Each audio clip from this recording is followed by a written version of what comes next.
Hello. Welcome, blue-collared liberal. Good to see you in here. I'm hearing you want to go ahead and participate in things, have a bit of a little debate with Sleepy Joe, who should be joining us any moment. If you want to jump in on the debate itself, you should be able to find the link to my Discord server on my profile. If you go ahead and add yourself there, you'll be able to jump right into the voice chat with us. I'm sure Sleepy Joe's going to be in here real soon. But welcome, man. Glad to see you here. I play games, but mostly we talk politics. It's a place where we like to have liberals, conservatives, everybody come in and have their points of view in in a non shitty place, right? Where you can have your arguments and be respectful with each other and really drill down in good faith to things, and that's what we try to do here. So glad to have you here, buddy. So yeah, today there was a few things. Oh, yeah, Candy, what's up? Jill, what are you? Are you liberal or progressive or conservative? Those are the only two options. I'm He's neither. yeah, he's a Swedish conservative, which is like Okay. more like a centrist, center rightish by American standards. Okay.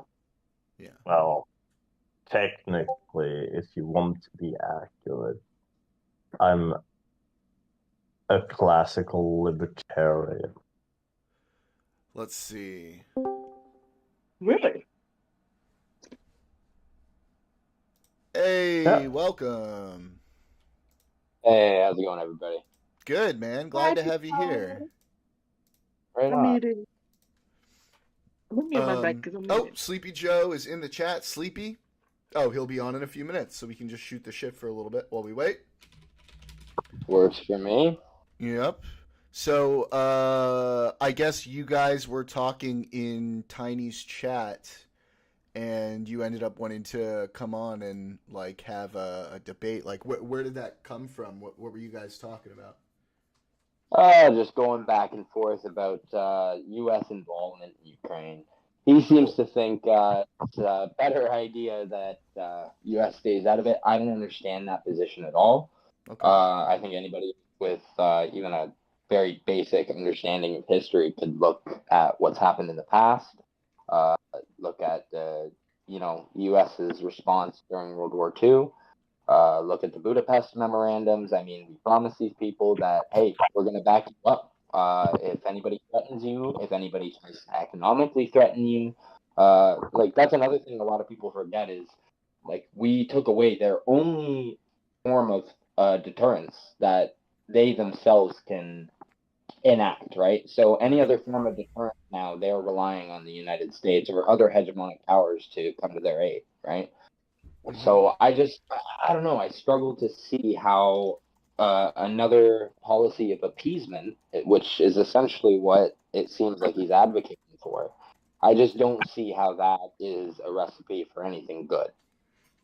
Okay. Yeah. So I'm probably going to be more inclined to agree with your point of view, because I mean I've described myself as an American liberal. And I have a background growing up overseas, actually in embassies, and I generally have a pretty standard American foreign policy position. However, for the purposes of the debate, I'm probably just gonna moderate, so I'm not really gonna be jumping in. I'm gonna be letting you guys kind of go at it. Steel and Candy, you guys are welcome to join into the debate as well. Although if I do see some, if everybody seems to be sort of coalescing around one side against one person, I'll probably limit it because I don't want to see too much dogpiling, right? Because that's no fun. Friction. What's that? Don't worry, I'll act like a fact checker. Okay, that's fine. Yeah, Steel's generally pretty good at the fact checking. But are we cool with that? Does that sound good?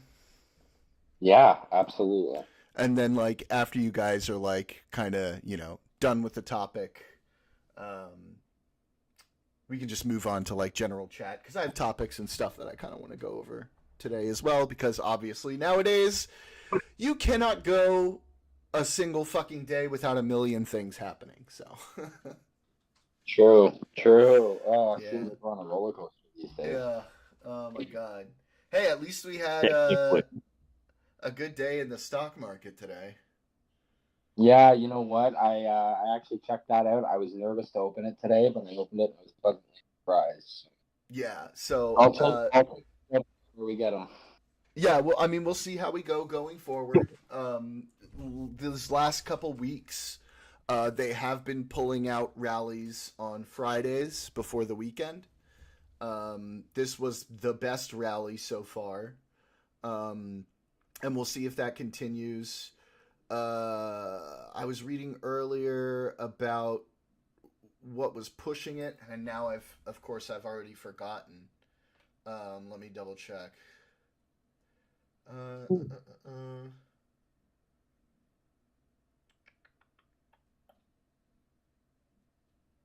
Okay, Saab is because doing the well. sell off looks like it was just a dip buying rally. What were you saying, Steele? Saab is doing well. They got a contract for selling a training system to the U.S. Marine Corps.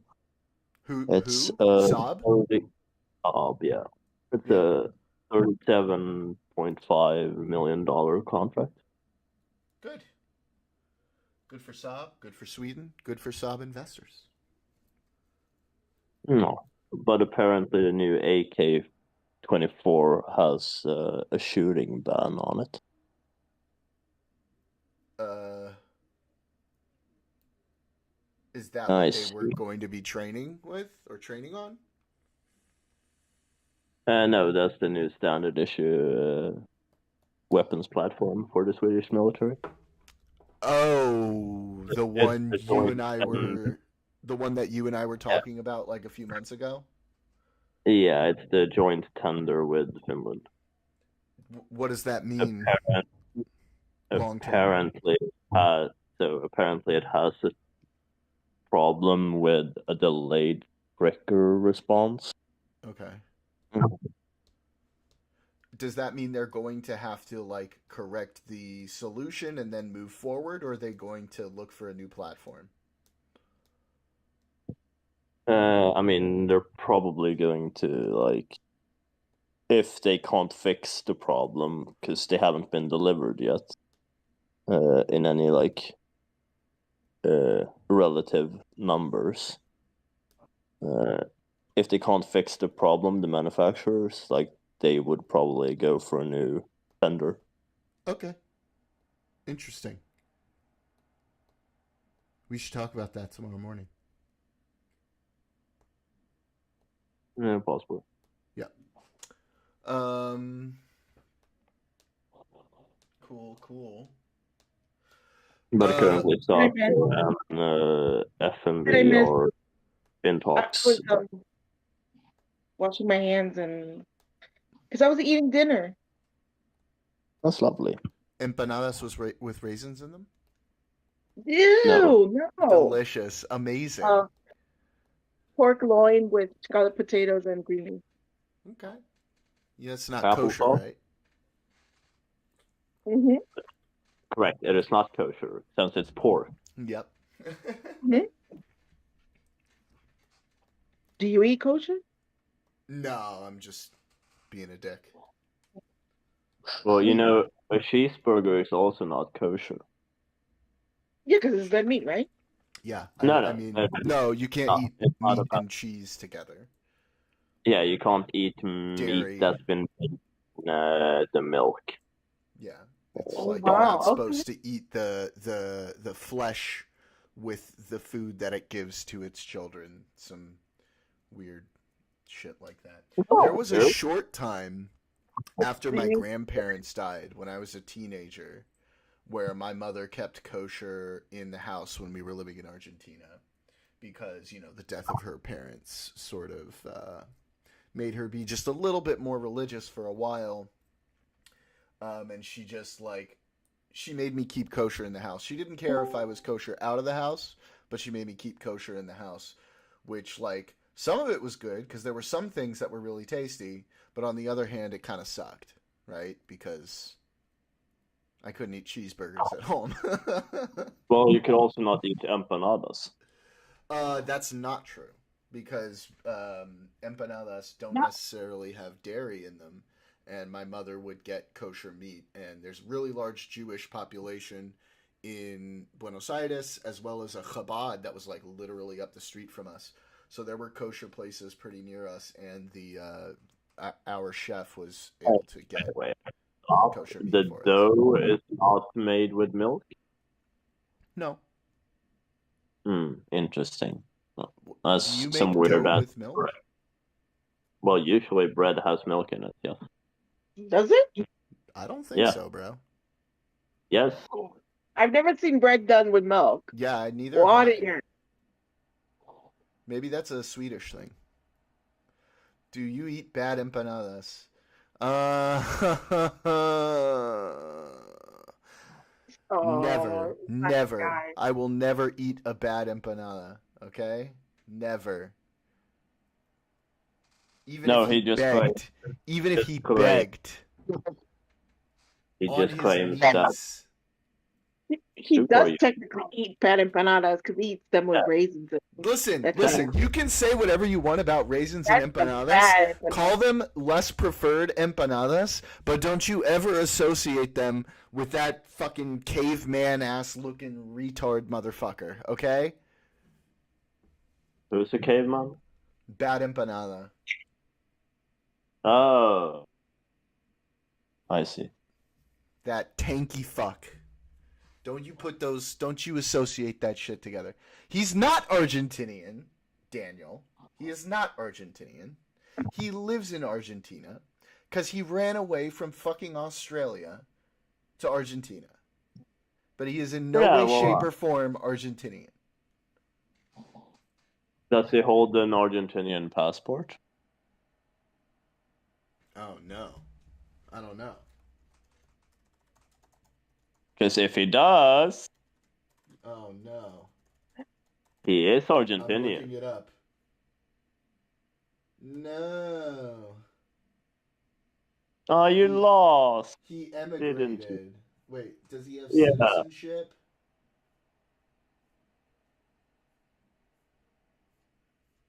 He immigrated in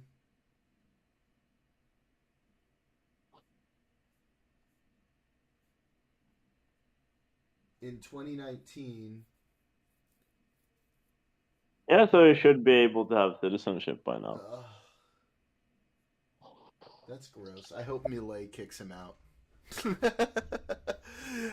That is not a point for Brazil, okay? You need to try harder to get a point for Brazil, Daniel. All right. Joe is here. Hey, buddy. What's up? How you doing? Can you hear me okay? Yeah, I'm we doing can hear pretty you just fine. Cool. How is everyone doing? Everyone's doing good. What's up, V? So yeah, we got Blue Collar Here? Liberal here. I guess you guys are gonna get into some stuff just like last time with you and Candy.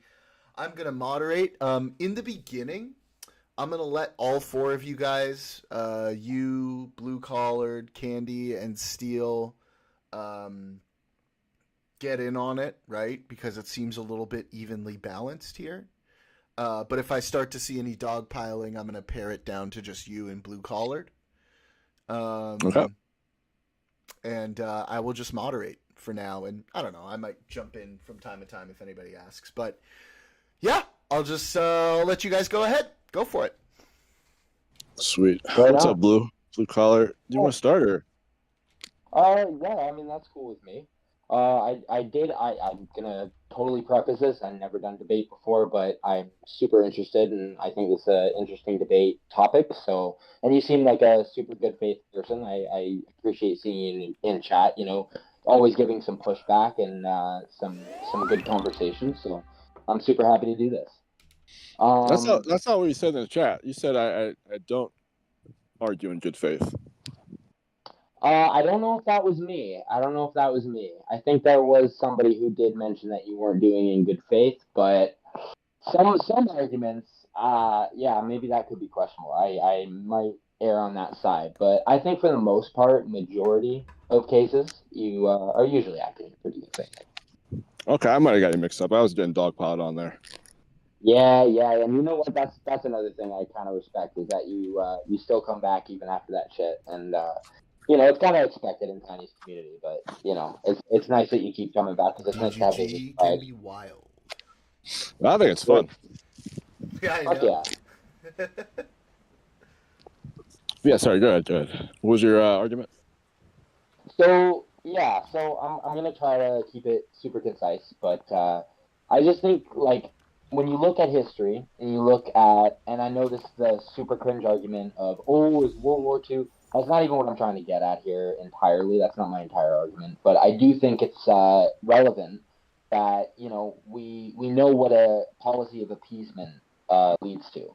Back in the 1930s, we thought appeasement would satisfy Hitler, yet every concession we gave him just kind of fueled him to go further. It ended up tipping the balance of the peace of our global system of cooperation that we have. And I think right now, especially with China, a lot of people forget about China. Right now, abandoning Ukraine, like we'd be signaling to Putin, Xi Jinping, that they can just redraw borders by force at their whim. And it may not be tomorrow. It might not be the day we concede or we pull out. It might not be the day that Ukraine gets taken over. But eventually, it's my belief that an unchecked Russia is a quick way to a destabilized Europe and destabilized global system. So your argument is if we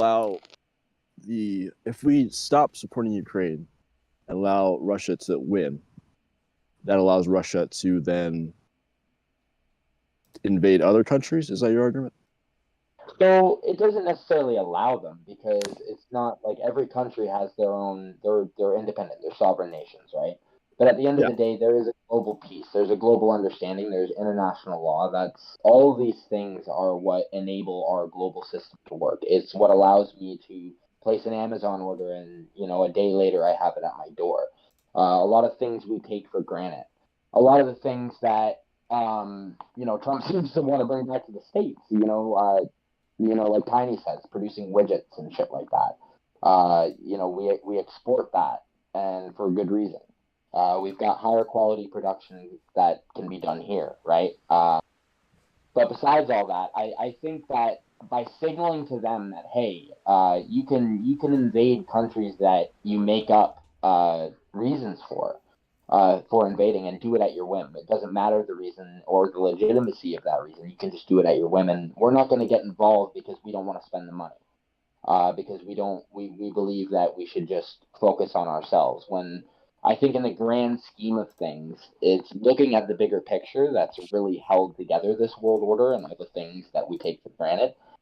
And I think by pulling out of the Ukraine and pulling out our assistance, we'd basically be telling not only Putin but also Xi Jinping, hey, Taiwan's right for the taking. We're not going to bother spending the money or the lives or any resources to defend them because why would anybody expect us to, right? Or you to, I should say, because unfortunately I am Canadian.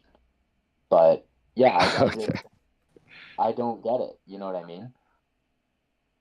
Well, Can I ask a question real quick? yeah, Yeah. for sure, Candy. Okay. Joe, are you What's up? pro Russia, pro Ukraine, or pro USA? Pro USA. I live in USA, and I don't care about these I other think that countries. helps. I think that helps a little bit. Okay, I got you. Okay, that's it. Yeah, All right, continue. for sure. And you know what? I just want to say, like, I get that sentiment. I do understand that the America First sentiment. I understand it, but I think there's something to be said for the fact that part of what makes America great, and I'm saying this as an outsider, as a Canadian, right? I've looked at America. I've looked up to it. Like my entire life, I've wanted to come to the States. I've always looked up to you guys as a country because you guys have always been the good guys. That's how everybody's always viewed you, at least from the outside. For me personally, and it's hard to watch as the country who led the fight through World War II, and I know it can be argued the Eastern Front was a larger front, but, nobody can argue that the United States helped, tip the balance in World War II. But I think a lot of these things are important to what makes Americans American and reasons that they are the world hegemon right now. And I think that a lot of Americans discount the role that plays in the life that they live and the actual day-to-day affairs of American citizens, right? If you guys isolate yourselves, just look at the history of how that's gone. Isolationism is arguably one of the things that led to your guys' involvement in World War II. An increasingly isolationist policy that ended up becoming unmanageable. But yeah, no. I want to hear more about what you think and why you're so reluctant to aid Ukraine, the country which, may I remind you, in the Budapest Memorandum of 1994, you guys promised to defend, both economically and militarily if they were threatened. Do you have a statement in the memorandum that says we are to support them militarily? I do.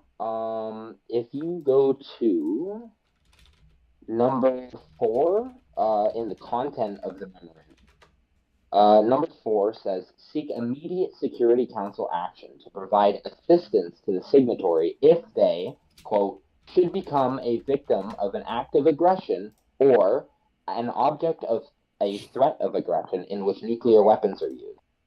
So I emphasize that or and because some people have tried to say, oh, well, Russia's not technically no nuclear weapons have been used, so it's not valid.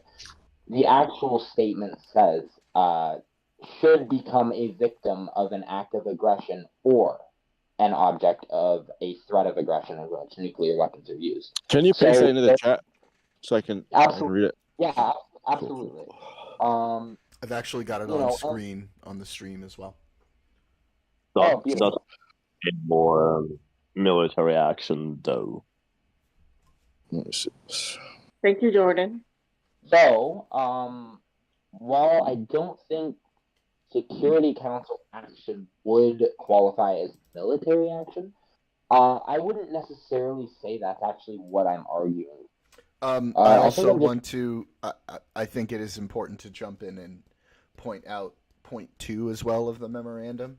The United States of America, the Russian Federation, and the United Kingdom of Great Britain and Northern Ireland reaffirm their obligation to refrain from the threat or use of force against the territorial integrity or political independence of Ukraine, and that none of their weapons will ever be used against Ukraine except in self-defense or otherwise in accordance with the Charter of the United Nations. Yes, and point the caller made does not entail that any of the signatories are technically required to provide military assistance. They are required under this memorandum to take Security Council action. Yeah, council is very different than military action or sending them money. Council can just be talking to the president. It could be, though. It could be, but it's not required in the memorandum. Action, meaning they need to bring it up in the Security Council in the UN. Which I think they've done billions of dollars worth already.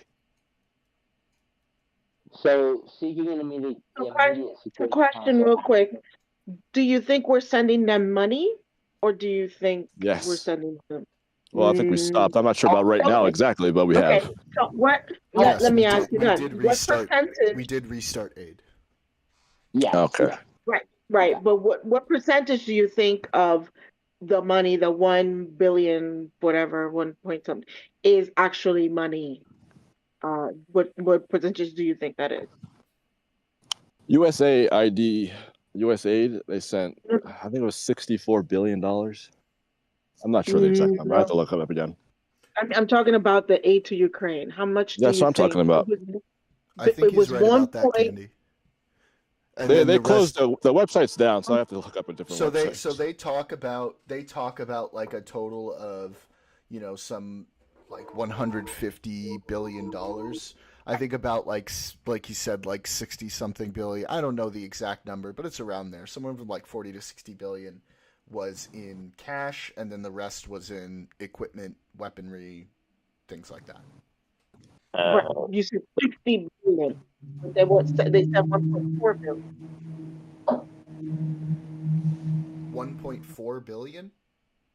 Yeah, 1 point something. It was No, there's no way. It's around 150, I 100 believe. billion. 150 total. That's Right, that's right. But then you that's said in the there form was of both cash and weaponry, armaments, vehicles, and so on. So I'm just pointing. Okay. the total spent on military equipment is roughly 76 billion, and that's spent domestically within the United States. Right, and then the rest of that 150 is actual like cash assistance. Mm, it's Not the rest, all of it. not necessarily. It's humanitarian aid. Humanitarian aid. Okay, some of it is cash, some of it is like aid. It's a mix. Purely aid related. It's a mix. Yeah.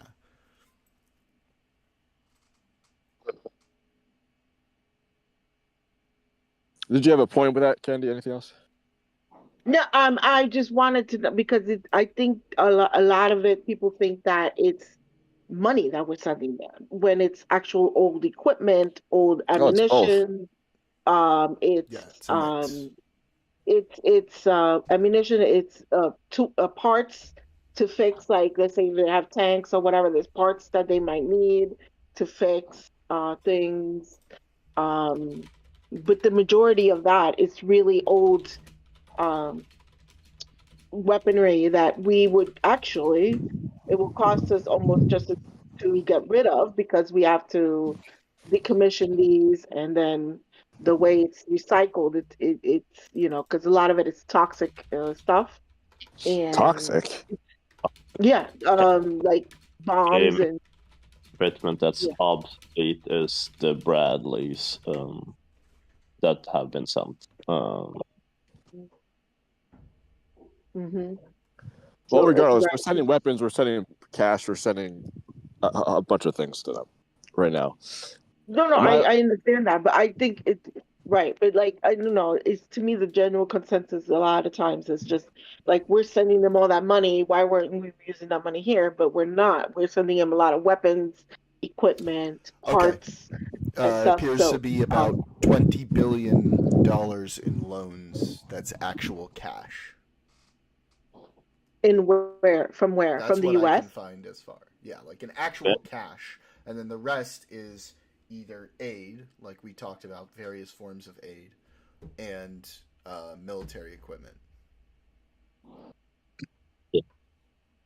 The European powers have mainly are the largest contributor in financial support. Right. For the Right. But I think in the context of this conversation, we're just talking about the American support. Of course. Yeah. Just saying, the U.S. does not have a tendency to give straight up cash infusions to the Ukrainian. Right. And that's why I believe the cash that we did give was in the form of loans.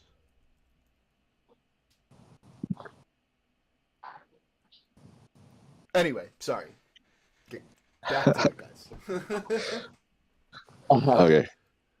Yeah, and I would say arguably like the amount of aid is a very it's a point for sure, but it doesn't hit to the heart of the matter. I mean, I understand nobody likes to see their tax dollars going anywhere but to their own country.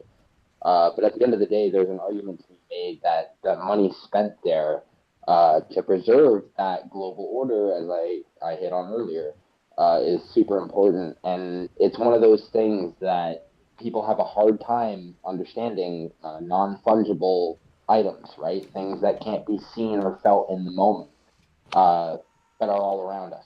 People don't get the way that these things are interconnected, and the way that the destabilization of these countries is going to affect all of us, right? I don't understand why we're trusting Putin. I don't understand why he can break 25 ceasefires, why he can break the Budapest Memorandum.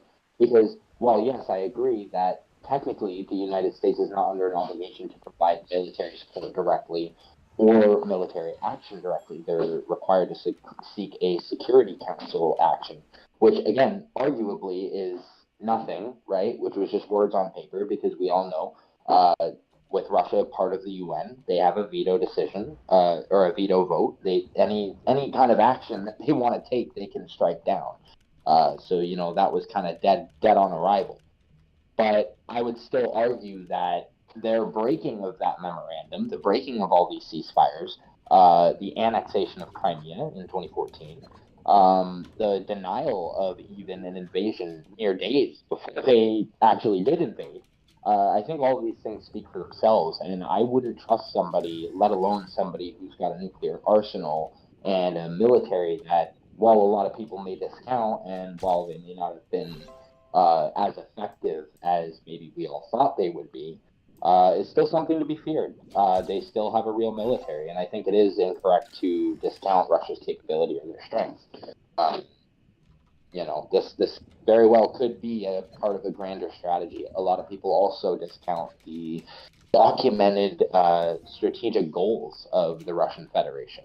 It's well documented in their policy over the years that they have a goal to reincorporate these spheres of influence back into the Russian Federation. These things are known; they're written down. They don't hide these.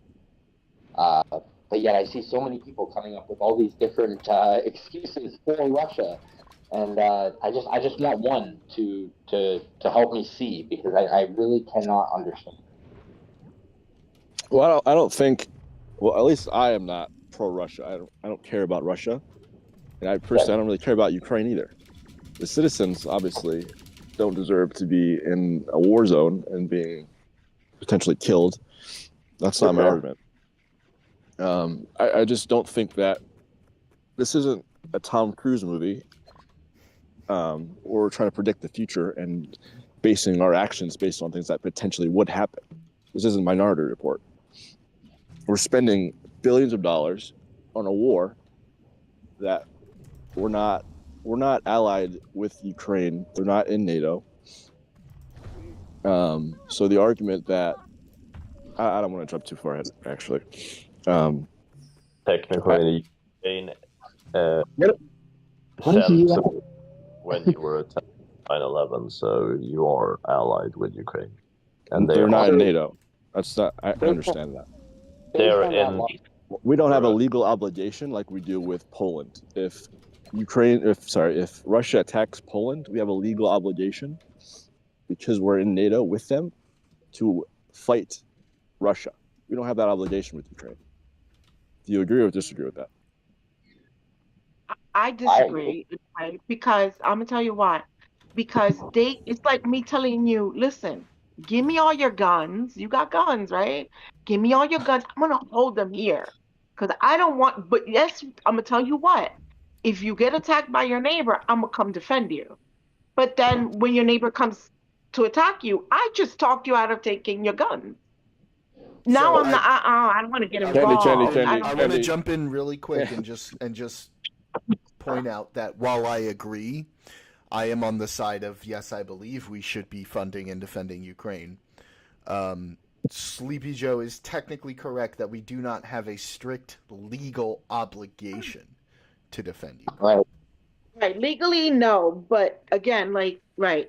But that's why I use the me talking you into doing something. Not we didn't sign an agreement saying that I would come defend you. Hey, and I could turn around and say, well, hey, I didn't agree, even though you gave me your guns and I gave you my word that, there's nothing written that says that. That's basically what's kind of happening. But there's a reason. There's a reason why we're not in Ukraine right now. Our soldiers, United States soldiers, right now fighting with Ukrainian soldiers. It's because they don't have the agreement. Exactly, and that's why the fear, fear that. Uh, Go ahead, Jordan. to kind of push back a little bit on that point as well. However, If Ukraine was in NATO, I don't think Russia would have been doing this invasion either. Exactly, that's my point. Because the point that the idea that Russia is not now going to take over other countries or invade other countries, we have to be scared of Russia. Like if they attack Poland, we will fight back. That's why they aren't invading Poland. They haven't invaded Poland since World War II. But why let it get that far? If we let them go into Ukraine, we all said the same thing about Ukraine. Before you answer that, Steele, were you trying to jump in there as well? I'm clarifying some things when it comes to Ukraine and NATO. So NATO's relationship with Ukraine is that Ukraine is a part of the North Atlantic Cooperation. So they joined in 1991. They're also a member of NATO's Partnership for Peace program. And they also have a different partnership uh, when in 2009. They do have a number of agreements with NATO in different collaborative roles. Ukraine also supported the US when the US activated Article 5 when you were attacked during 9/11. That is why Ukrainian troops were in Afghanistan, for example. Okay.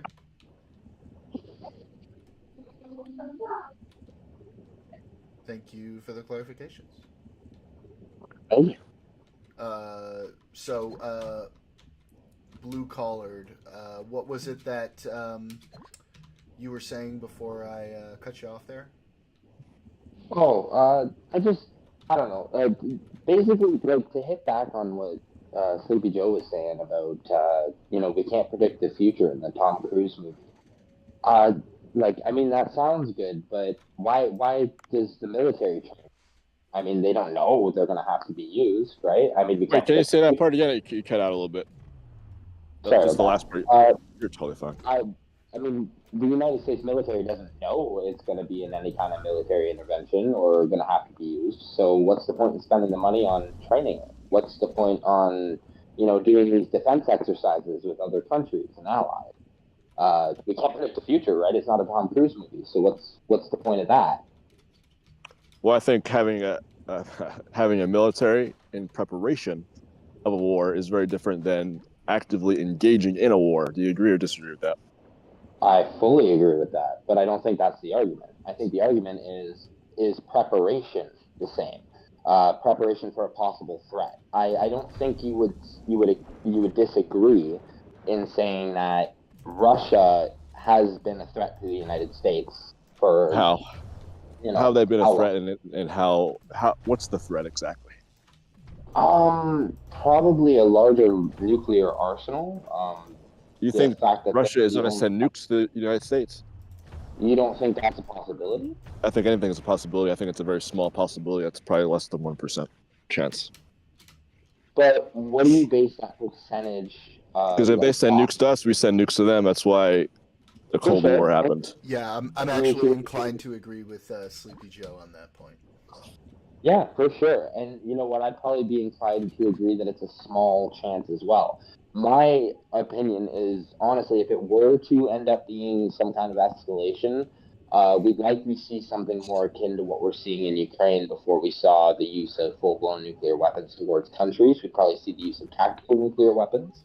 I'm sorry, can I cut you off real quick? Why do you think Russia would attack the United States?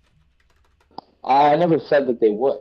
I'm just saying if there were to be an escalation that led to American and Russian forces engaging, I don't think it would be something that necessarily, like I'm basically making a point for you in that I also believe that the chance of a nuclear strike by Russia on American soil is quite low. But that doesn't discount the threat. That doesn't discount the threat of an actual war, a protracted boots on the ground war. It doesn't take away the risk of further invasion, such as with Poland, which would legally obligate the United States into action. And I mean, at the end of the day, wouldn't Russia taking over Ukraine, which if you guys pull support, is what would happen? Um, it wouldn't that just push them closer to putting NATO on their border? Like, isn't that the whole reason that they said that they didn't want Ukraine to be a part of NATO? But now they're going to take over Ukraine, and now a part of the Russian Federation is going to be on NATO border territory. And not to mention, they already have NATO members bordering them now as a result of this war. So I don't know. I fail to understand. I don't see why preparing for threats and basically making sure that your muscles are ready and you have all your ducks in a row just in case something pops off is a bad decision. Well, I think what we're doing, we can argue this point. Actually, it'd be pretty interesting. Do you think Ukraine can win the war if we continue to support them the way we are? Do you think they'll win? You know what? That actually is a good question. I will say I'm not like super well versed on the military actions and strategies in Ukraine. I've only seen a bunch of the wild drone footage on Reddit, but I haven't really paid attention to necessarily troop movements, logistics, so I couldn't give a full-fledged opinion on that. But I would say, just based on the way that they've resisted thus far, with the assistance we have given them, and the fact that they've had hands tied behind their back half the time, whether it's the United States preventing them from making strikes in Russia, the delay in the acquisition of javelins, Bradleys, and all these other things. I think based on all of that and where people thought things were going to go, I think it's actually not too much of a crazy belief to say that they could hold out with United States aid. I don't know if the current levels would. What does that mean, hold out? What do you mean by that? Hold off the Russian invasion. I mean, prevent them from completely push them back out? Ukraine. Possibly. You never know. I will say that based on my limited knowledge of warfare, I would say that's going to be a difficult task. I think Russia is definitely in the harder position right now because they're attacking defensive positions. Just to quickly jump in, I want to say, yes, it would be a difficult proposition, but also nobody would have thought they would have held out or pushed back to this point either, and it would have been considered an extremely difficult proposition to be where they are at this point. So. Absolutely. Right, and then the fact that, do you think Russia would have invaded Ukraine if they still had their nuclear weapons? That's not relevant to the conversation. Isn't it? They probably wouldn't have. I'm not sure. Yeah, but they wouldn't have, right? Because they're like, okay, we got nuclear. Yeah. So that's they wouldn't have. So with that said, we talked them out of. We said they had a pretty big arsenal of nuclear weapons, and we talked them out of having those. You know what I mean? So there is a certain, maybe not written, but there is certain obligation to, hey, we talked you out of, we should protect you, unless we're not people of our word, and then we just, what does it mean? If I might interpret that slightly differently, perhaps rather than an obligation, we may feel a certain responsibility because it was us who convinced them to disarm, and while there may not have been explicit guarantees that any sort of invasion whatsoever would have warranted a response, it was us who did convince them to disarm. However, that question is not relevant to the current conversation, though. I don't know, actually, because you know what? Part of that, actually, it kind of got my brain moving there for a second, because I think with Sleepy Joe actually conceding that Russia likely wouldn't have invaded Ukraine based on the nuclear weapon threat, doesn't that concede your point that other countries are preparing for the threat of nuclear war and will act accordingly based on countries that do have them? I think it's a deterrent, which It is is the a point of the turn. Cold War. Do If you someone think sends nuclear, China poses a threat? They have nuclear hang, weapons. hang, hang on. Go ahead. Let Sleepy Joe finish. Go ahead.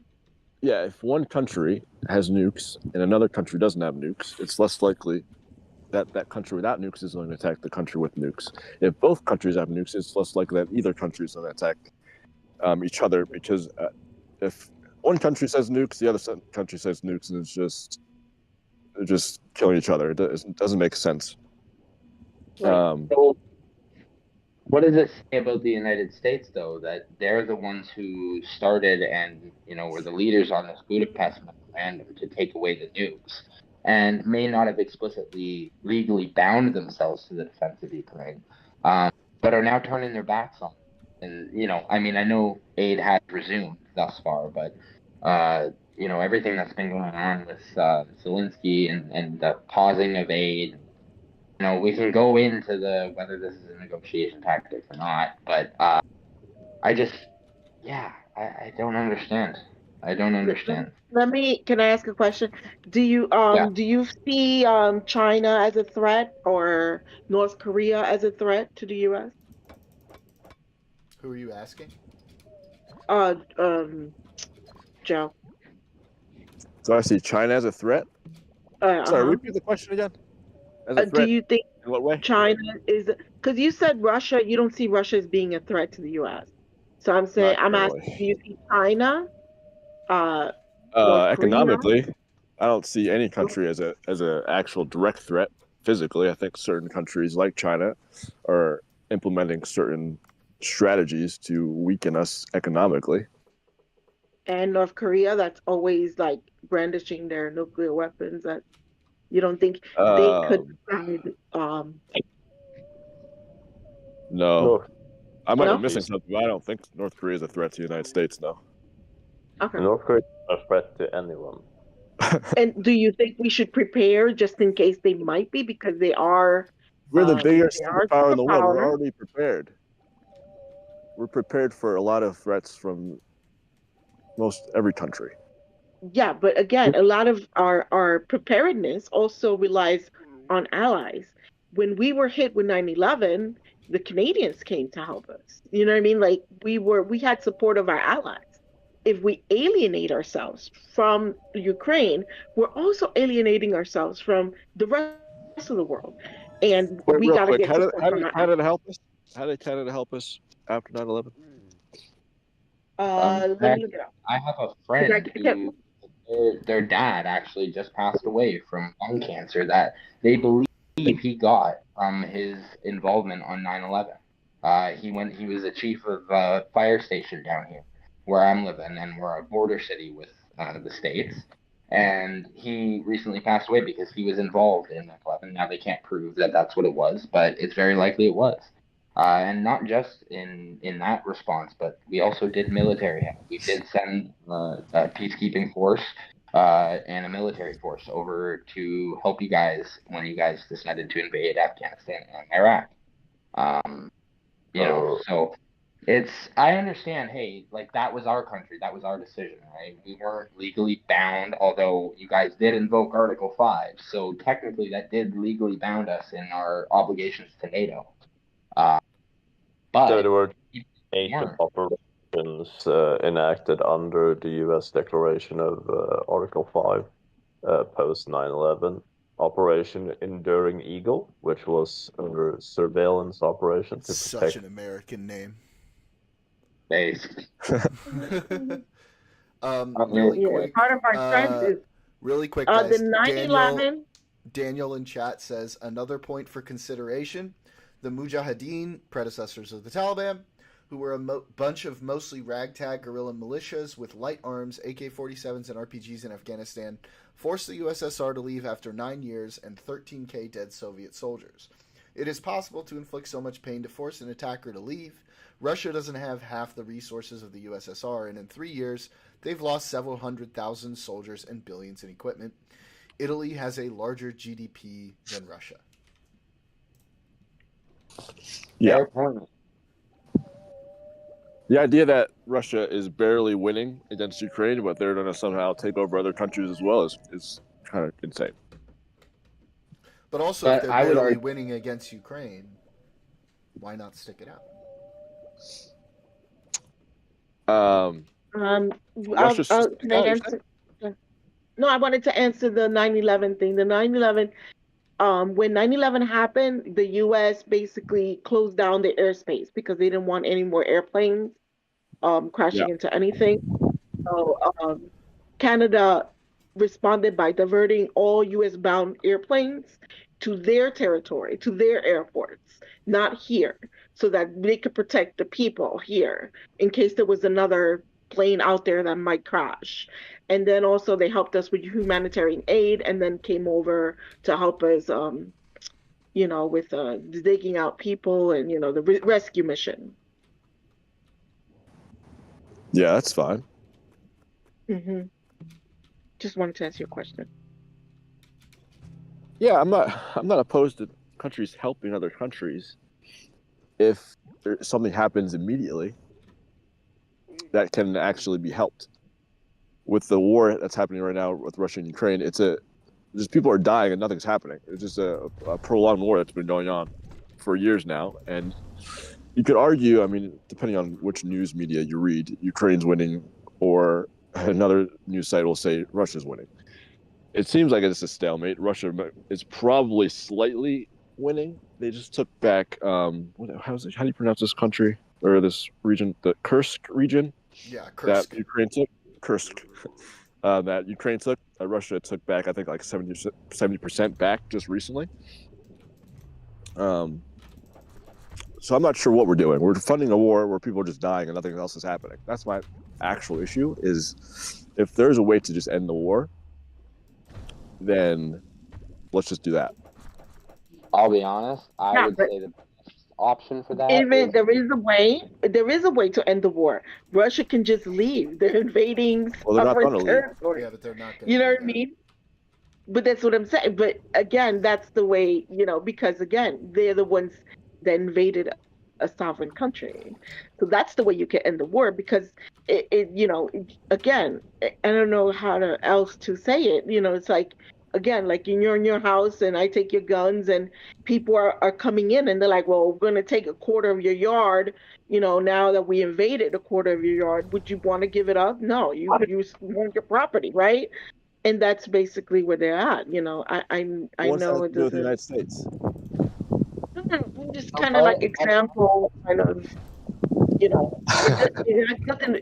What it has to do with the United States is that we convince them, give Well, us your nuclear that's weapons, Ukraine's disarm problem. yourselves.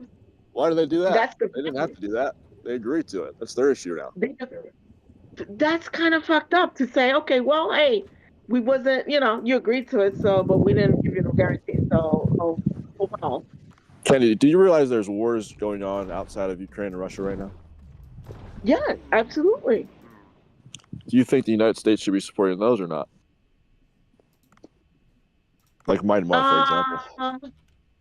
There's a civil war in Myanmar where the military took over, they got the actual government, and started. Their own country? Yeah, the military took over, No, and no. Not if it's a war within their own country. It's a That civil is war. not what Well, happened. and it's a civil war, but arguably there's also a genocide going on. Yeah, the Right, but it's a current civil government is war. literally It's just killing not. civilians. I would. Why isn't the United States helping fund giving them weapons, which they aren't currently? I'm sorry. Say that again. Why isn't the United States helping the Myanmar resistance fight off the military? Well, that's different because that's a war within their own country, a civil war. It's not like they're invaded from the Why does that side. matter? They were invaded. It was a Doesn't coup. matter. So It does. it could be argued that the Ukrainian conflict started out as a civil war. So this argument sort of you're making. I would argue just from a foreign policy perspective. I mean, what's not to be harsh, but like my argument isn't like, oh, we need to go save these people. I'm not trying to be blunt, but like that's not the point here. I think the point is that the defense of key regions and the abating of key superpowers is what's important. By allowing Russia to do what they please in Eastern Europe and possibly, threaten their neighbors, and encroach further on, NATO allies. I don't see how you're not seeing, like, if you were a dictator and you saw big bad America, staying out of the fight, would you not take that as a go ahead, especially with all the rhetoric out of Donald Trump? I mean, honestly, I think the solution here, you said you wanted a solution to end the war. I really don't understand why the United States, France, Britain, any of these European countries don't all get together, get all their dicks out, all of them hop over to Ukraine and start putting up lines. They're the fucking Russians at this point. What are they going to do? Right? I mean, at the end of the day, Well, they like have you said, nukes, they don't they? want to, right? Russia has nukes, so I think that's a very big deterrent. Yeah, but like, didn't you say there was like a 1% chance of that happening? So like, if it's 1%, Yeah, right now, based on the circumstances happening right now, if you change the variables, then my answer is going to change. So Russia's fair. nuclear doctrine, right, is if these powers, like, to get Russia to stop, you would need to actively go into Russian territory, and under their nuclear doctrine, they will fire nukes when they think their state is under threat. So why Yeah, do you have to exactly. go into Russian territory? Wait, say that again? Why would you have to go into Russian territory? Well, to guarantee that they don't continue aggressive actions, right? I would argue that would be like ensuring aggressive action if we went into their territory. All I'm saying is, and like I said, I'm not even fleshing this out as like this is my stance. I'm just saying, hey, if you want to end the war, a multilateral approach from multiple countries with nukes. What's Russia going to do? Nuke everybody? I mean, like realistically, Russia knows that if they nuke France or Ukraine or Britain or the U.S., one of us is going to respond. All of us are going to respond. So I would argue that even if we just put a force there to, hold the current lines as a peacekeeping force, this shouldn't be out of the question. And I think the fact that our leaders are all basically wiping this off the table because Putin said so is wild to me. I mean, why is America the fucking strongest country in the world bowing to his demands over nukes? I mean, I understand, nukes suck, and nobody wants to live in that world where we're all scared of nukes. We don't want to go through the Cold War again. But I mean, at the end of the day, we're only pushing it down the line rather than dealing with this at its root, right? Real quick, Daniel in chat. Another thing is, if the war ends, the dying will not stop. In city after city where civilians peacefully submitted to the Russian army, some children were abducted, some women and children were essayed and murdered. In every area that Russians have left mass grave after mass grave has been discovered. People who are not seen as desirable will be executed. So, an end of the war only means civilians won't be able to defend themselves.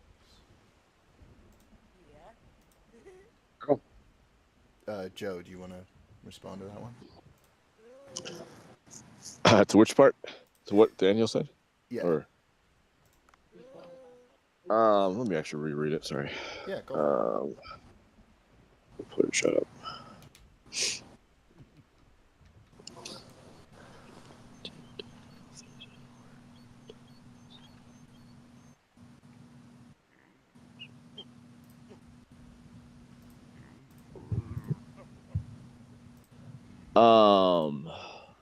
So he's saying that the war ends, civilians will keep dying. Essentially, yeah. That's his point. So what's the solution to stop them from dying? If the war ends on Putin's terms. Oh, I got you. Well, Well, I think that's something that we would have to face when that happens, right? Yeah, so it seems like you're just across the bridge when we come to it kind of guy. Yeah, but at what point do we say um one person, two people, five, 15? Like, what is Putin's terms? Like, He what has terms are we none. submitting to? Well, he They definitely has went terms. recently. They went recently to, and he wouldn't agree to any, even the ceasefire. He didn't want to agree to the ceasefire. Because the ceasefire wasn't specific. Well, he does It have wasn't specific enough for him. First his off, term. the story goes that they showed up there in Russia and Putin made them wait like 3 or 4 hours because he was busy. Then after 3 or 4 hours, he declined the ceasefire. Steele, what were you gonna say?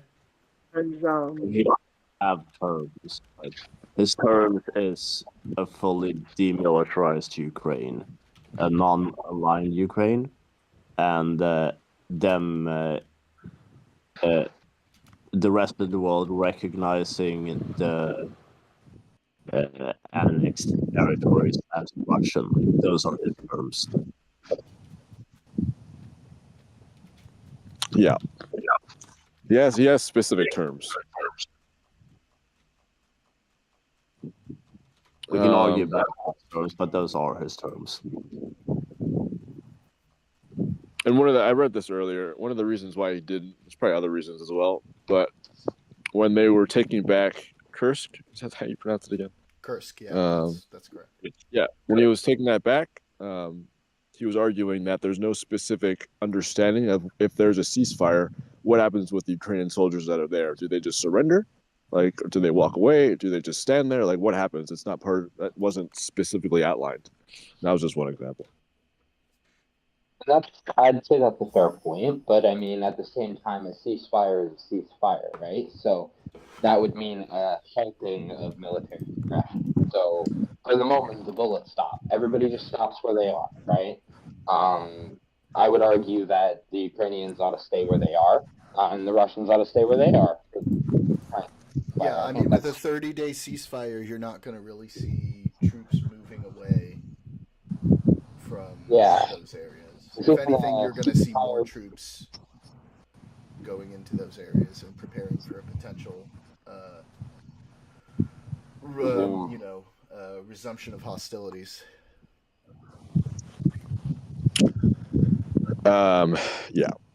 There was a point, like we've been jumping around a little bit. There's a point I wanted to go back to. I just forgot what the point was. Well, while you're thinking of that, I'm going to read chat real quick. Okay. Daniel said two things. First, he said Putin's terms are complete demilitarization, government change to be more friendly to Russia, giving up NATO membership and EU membership also. And then he says the point of this is to hobble Ukraine. There are trillions of resources in the east of Ukraine. If he gains that, he cripples the economy, and it's a slow death. It's really, that's the thing. I mean, you let Russia get what they want. It's either a quick or a slow death for Ukraine. I agree.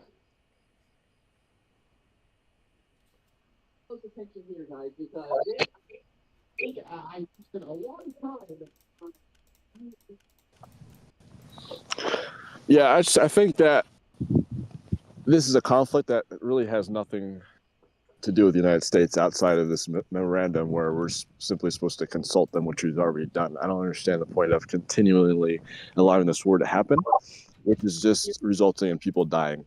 And the reason why Ukraine, you could argue they shouldn't do this, they should do this. If Ukraine didn't have support, then they wouldn't be fighting anymore. That's my kind of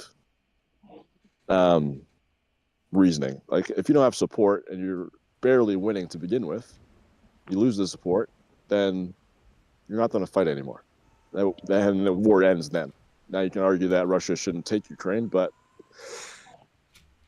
I personally don't understand why we are siding with any war. Again, because we convinced them to take away their nuclear weapon. We talked them out of it.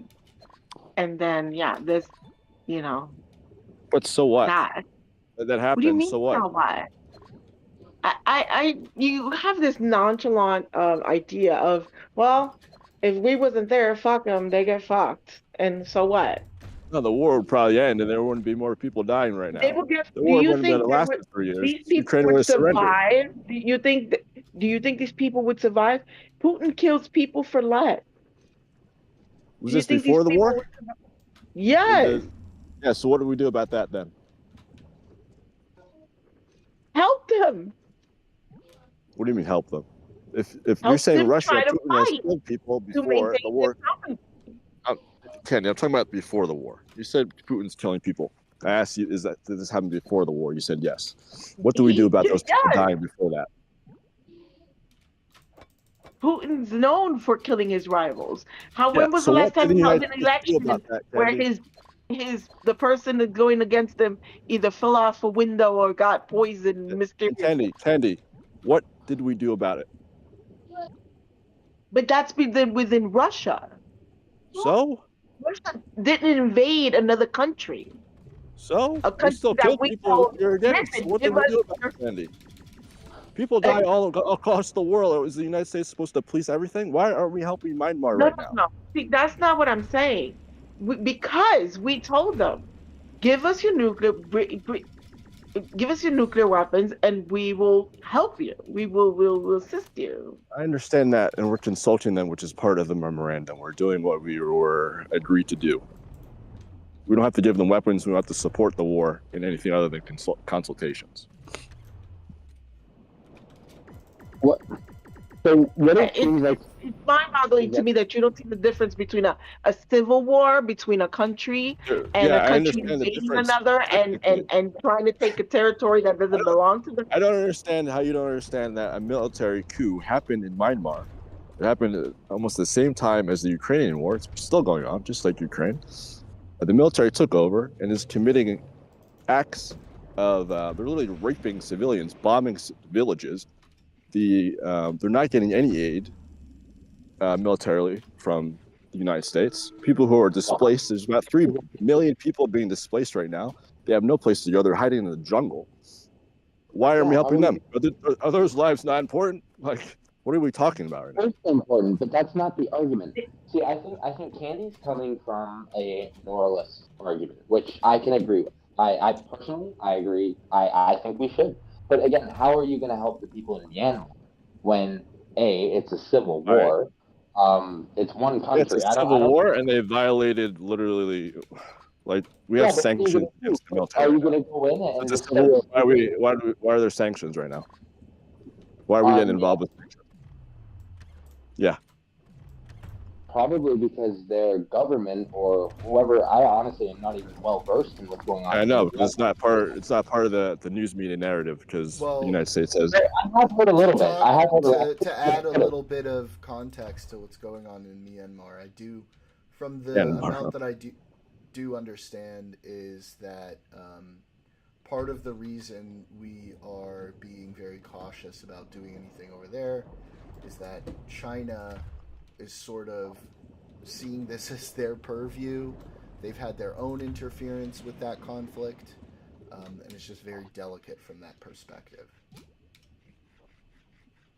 Okay, well, that's good to know. I would argue, honestly, like that's justification for not doing anything there, though. I'm not saying that it necessarily is. No, I know. Yeah. I'm just saying that's one of the big reasons why we're like there's reports like considering it as much as Ukraine, for example, which from both like a geographical and geopolitical perspective is sort of it's political. Political, and people want to add this morality to it, which is just a double standard. It's political. That's why it's on the Ukraine war is on CNN every single day. When's the last time they reported on the civil war in Myanmar? What's the geopolitical significance of Myanmar? I have no idea. That's not my argument. But that's my argument, is that's why we should be helping Ukraine, is the geopolitical significance of the region. Not just the fact that we had the Budapest Memorandum, that, all of these other things that we've been arguing. It's, it's also the geopolitical significance. That's where I'm coming from. Like I said, I think Candy's to be fair, I'm pretty sure that's which been Blue Collard's argument. No, I know, Kind of from but the that's beginning. my argument is his argument is based on these things might happen in the future, so we have to stop this now. We have to get involved because things might happen. Daniel which in I think chat is says, keep in mind we are providing humanitarian aid to Myanmar that was no, suspended. I know, yeah, when but not USA was shuttered. militarily. Yeah. Oh, Well, Daniel. again, hang on. Sleepy Joe is right. That is not military aid. I'm talking about military. I know they sent money over there. Okay, aid. fair. Yeah. Yeah, if you're just talking military aid, then okay, yeah. And which, like I said, I don't even understand how you would provide military aid in a civil conflict. You but you You'd help have to the pick- people you'd have that to are getting pick a massacred. side. Like we did Yeah. that in Yeah, Syria. And Yeah. even then, you're traveling to one country, right? It's kind of Daniel difficult says to. no, it's not military aid, but it's not like we've done nothing. Yeah, just to say, like we have done military actions in civil conflicts before, like Syria, for example. Yeah, the United Oh, States is yeah. pretty good at picking sides when it's convenient for them. Yeah, and Well, it's definitely not. as very- is any power, to be. Yeah, of course. I'm against almost every government, so I just sort of happen to live here. Fair enough. Yeah, but this argument that it's geopolitical, that's why you have to care about Ukraine, but we don't care about this other civil war here because it's not geopolitical, but people are still dying and there's civil rights violations being happening, and the government's forcing civilians to clear landmines so their soldiers don't die. We can just ignore all that because Putin might invade other countries because we let them take Ukraine is a stupid argument, in my opinion. Just to clarify, my personal position is that the Tatmadaw is fucked, and we should be helping people overthrow them. But there's also problems with and we're kind of getting off track on the Myanmar stuff. But if the Tatmadaw is overthrown, there's definitely a potential situation where now all of these factions that have banded together against the Tatmadaw could potentially and probably are going to erupt in their own interconflicts because they've basically set their issues aside to deal with the military government. So, I mean, even if this situation in Myanmar is resolved vis-a-vis the Tatmadaw, which it does look like, as of right now, it's on its way to being overthrown. Although we'll see how that goes. It does appear that it's going to potentially devolve into further civil conflicts between those factions afterwards. Now, of course, it could go through and they could all be like, all right, let's hold hands and all be happy. But we're not so sure that that's going to be the case. Just to get to the end of this Myanmar side tangent. Sure. Joe, do you not agree that what's going on in Myanmar and the result of whatever side wins in Myanmar has less significance than what happens if Russia is allowed to fully annex Ukraine? You would concede that, right? It's more geopolitically significant. Whether or not you think it is enough of a geopolitical significance for U.S. to be involved, you would at least concede that Myanmar is less geopolitically significant than what's going on in Ukraine. Yes. Yep. Okay. Cool. All right. So, I just don't see. Yeah, go ahead. I just think that's the crux of my argument here is that it's an increased geopolitical significance for a variety of reasons. Whether you want to go with the appeasement bullshit and say, hey, we're going to be encouraging Putin or Xi Jinping to Who's encouraging Putin? kind of thing in the future, and possibly knock the United States out of world hegemony, which I don't think you want, right? That's I'm not going to say your position for you, but I don't think that not supporting Ukraine is encouraging Putin. You don't? Or not, let me rephrase that. Not supporting Ukraine with weapons and money is encouraging Putin. I don't think that's happening. Okay, this is a good argument. So, Go down yeah, this you know road, what? guys. Go down Yeah, this you know road. what? I would say that I would agree with that if it were the case that the United States hadn't been involved from the beginning. If they weren't involved at all and they weren't providing any support, then I would say, you know what I mean? I would agree with you. But I would say based on the fact that they have been involved and there has been aid going there, that the holding back of that aid and the halting of it is what sends a signal to Russia. I So you're would saying right now. argue that I would argue that because we were involved in the beginning, we convinced these people. Again, you conceded that had they still had the nuclear weapons, they wouldn't have invaded. Okay, So keep that in the mind. fact But that we were involved in that, Sleepy, well, I want you to start by responding to our what involvement goes Blue back Collared said. to that point where they said to them, had they not, they probably would not have gotten invaded had they had the nuclear weapons. Yeah, but that's just like alternate timelines of like they don't have weapons now. This is happening because of that. Why don't we go With back the to? reason why you got to look at the reason why they don't have weapons. It's like we took their weapons and then we're Well, not going to help them hang defend on, themselves. Candy, because I don't want to rehash because we kind of already hit that part of the argument. I don't want to really.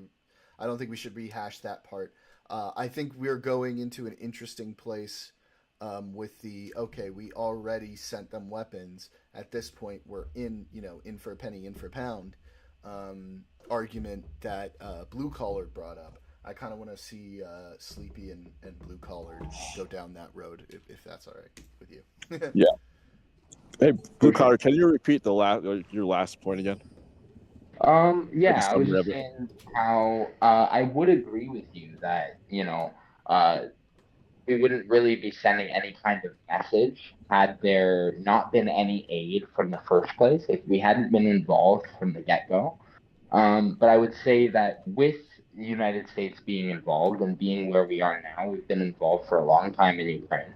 I don't even know when the start of it, but who knows how far it goes back. But I know based back from the fall of the Soviet Union, we've been involved pretty much the entire time. So I think the fact that we have given this aid to Ukraine by withholding it and stopping it, that in itself is what's going to send a stronger message to Putin that, hey, this is okay. We're not going to stop you.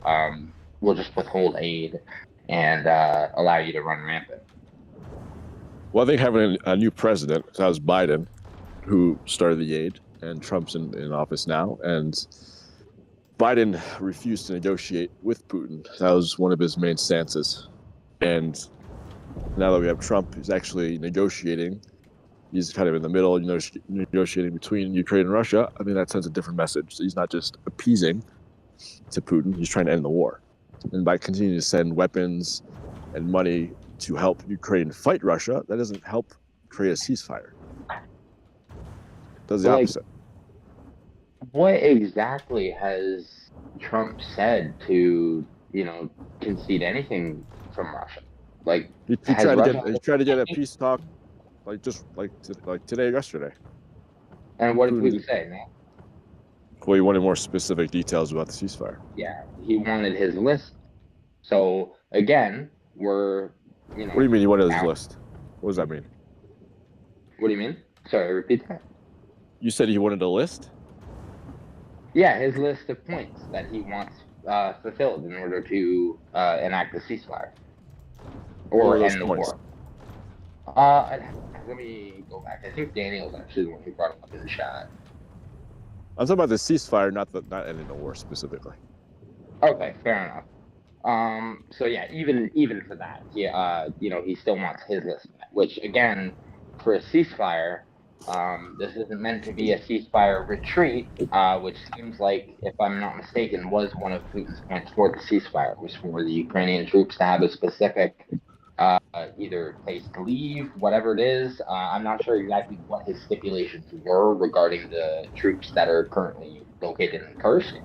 But I would argue, like, the refusal of a ceasefire based solely on the fact that your enemy won't retreat is in itself a refusal for a ceasefire, right? Like he's already not playing ball. Well, refusing a ceasefire, yeah, of course. If you're refusing a ceasefire based on any kind of conditions, that's refusing it. But his reason for refusing it is based on needing specifics, which weren't in the proposal. Yeah, I'm just saying one of those. So he's not refusing a ceasefire; he just wants more information. That's basically what he's saying. Technically not. Or So was he specifically asking for Ukrainian troops to withdraw from it? And we can look at what you said. I briefly looked over and just saw that one point. We can look it up specifically right now. But familiar, it's pretty recent. Can I say something? You said that they started sending weapons under Biden. That is incorrect. Weapons were sent under Trump. Trump was, and he touts about I'm sorry, it. He what? said it before. Yeah, Trump saying Biden never said weapons. To send them weapons, Trump.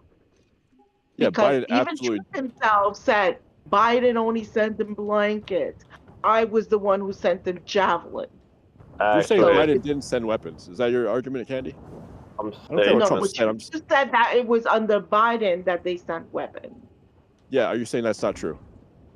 They both did. They did send it, but it was under Trump first, when he was president in his first term. He was the first one to send them javelins. Yeah, which he actually talked about a lot. Hang on, go ahead, Steele. The statement he made was Obama sent them blankets, I sent them javelins, not Biden. So. Well, Biden wasn't president back then, right? It was Obama. Right. Okay. Yeah, Obama was first. Yeah, make that your statement is accurate, which it was to begin with. So I was kind of enjoying the blue collar Joe back and forth. So I'm gonna ask. I love when Kenny jumps in. I want everybody to stay muted for a little while. I'm gonna pare us down to those two for a little bit, and then a little bit later I'll bring everyone else back in. But if you guys don't mind muting yourselves for a little while and letting those two go back and forth. Sounds good. I'm gonna have to take off in a little bit anyway, so we can kind of do our little pare down for a little bit, and then I'll probably have to dip for a little bit. Okay. Yeah, for sure. If you want to respond to what I said, feel free. Yeah. Could you just repeat the question?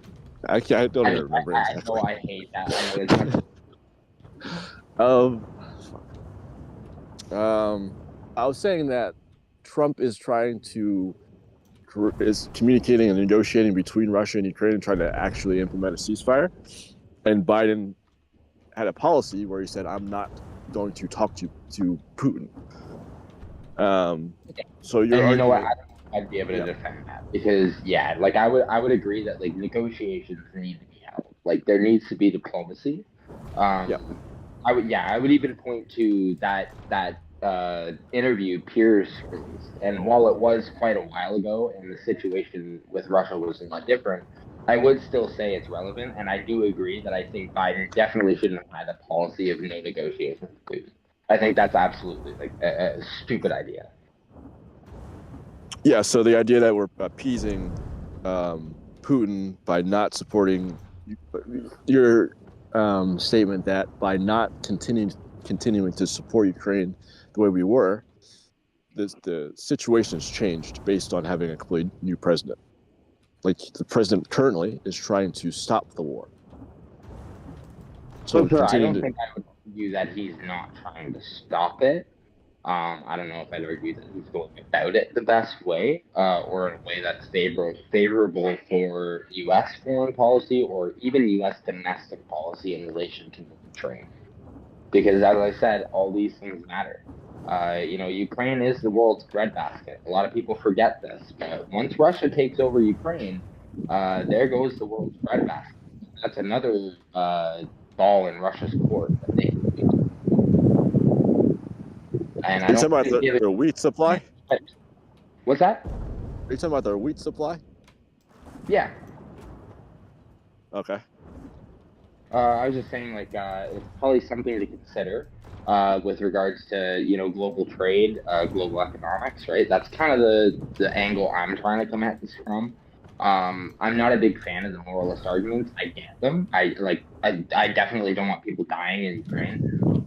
I just don't think. I think it leads to like more emotional arguments than actual logical ones, like based on like policy and like uh what we're getting at here. Uh, but yeah,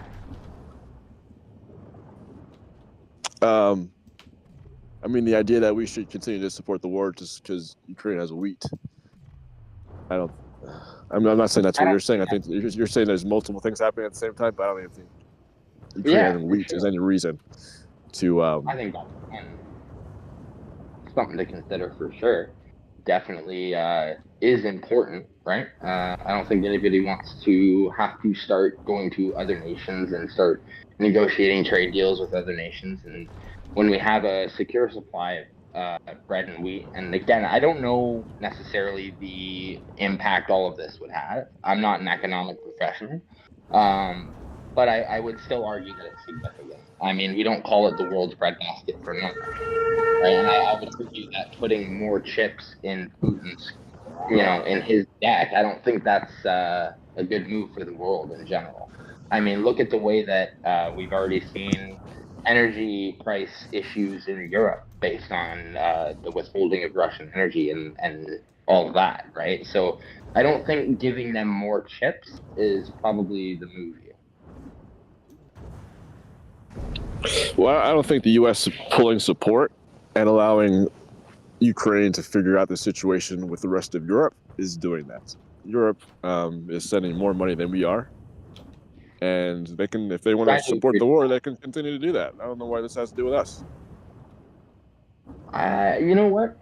I'm gonna actually concede to this point because you know what? I think a lot of people discount the effect the European Union is having and the ability that they do have to support Ukraine through this war.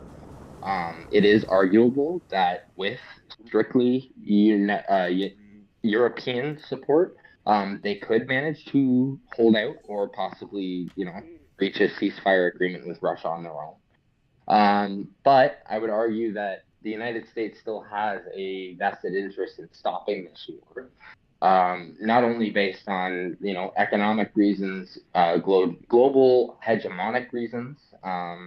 You guys are the world's police. There are economic financial interests that come along with that. The world relies on the USD, and I think becoming more of an isolationist nation is going to have huge ramifications down the line for not just Americans but everybody. But I don't think the United States should be the world police. That's my argument. And hey, that's a stance. That's a stance. I don't even necessarily know if I'd lean into the whole title of world police because I don't think it would be accurate to say I want them to police the world.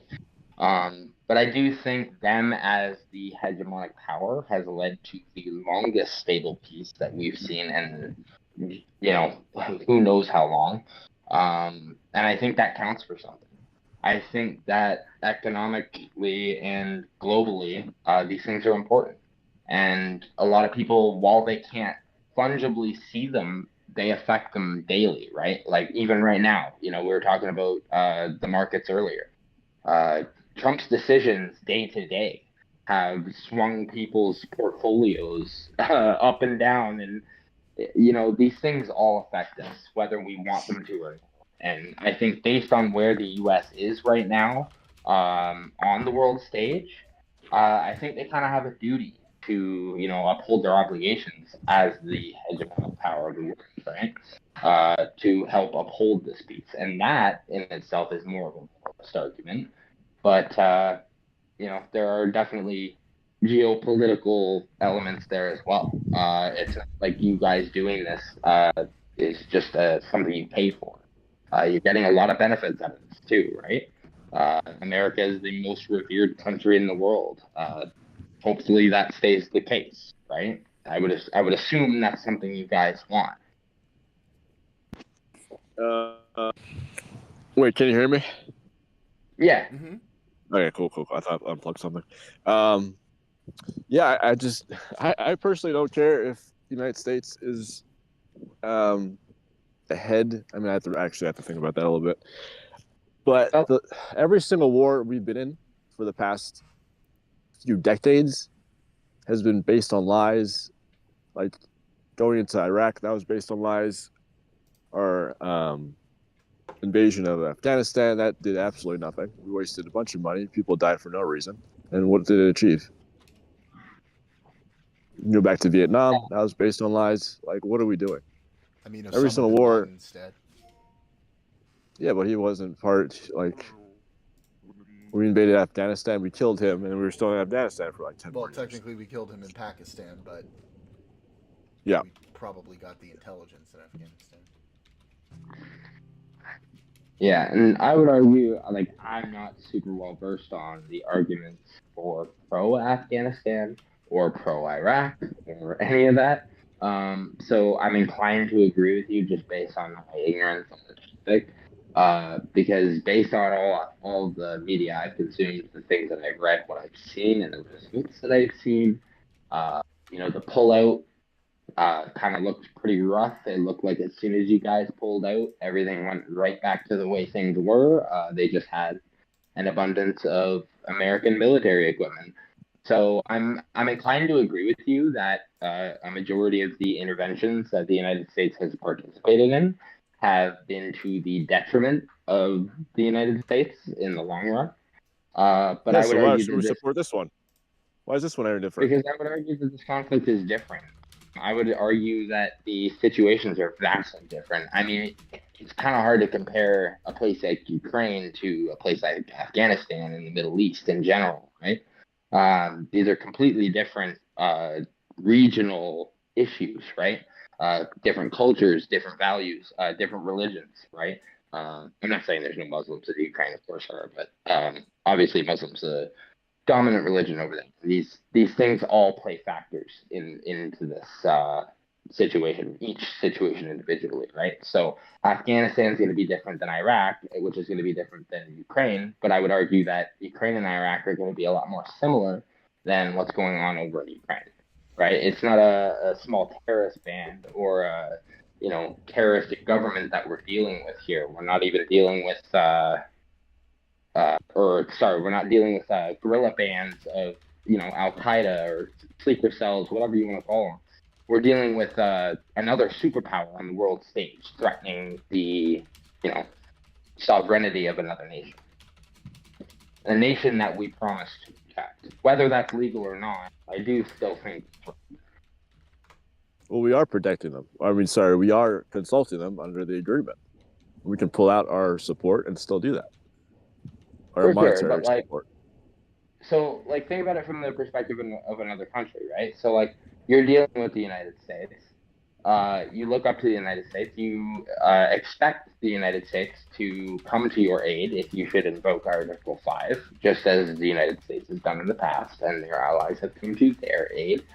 And I think it would give you pause if you were another country and you watched as another nation who did have an agreement with, while, again, not legally bound, but as they watch, as you strip them of their nuclear weapons, their only form of self-reliant deterrence, and then failed to adequately protect them or aid them in their time of need, right? And then possibly withdrawing also, which is still something that I don't think anybody can take to the table with Trump's actions, right? No, I mean we signed the agreement. Ukraine signed the agreement. The agreement is very specific, and if we pull out aid, we're still agreeing to what we signed. So whether they can be pissed all they want, we're agreeing to it. We're still doing it. I'm not sure what the argument is. Well, I'm saying, you're arguing for a withholding of that aid. Huh? No, the agreement is for consulting, not giving them money or weapons. That's not part of the agreement. Well, it's to request the Security Council action. It's to seek one of those Security Council actions, right? Which, as I said before, is kind of dead on arrival.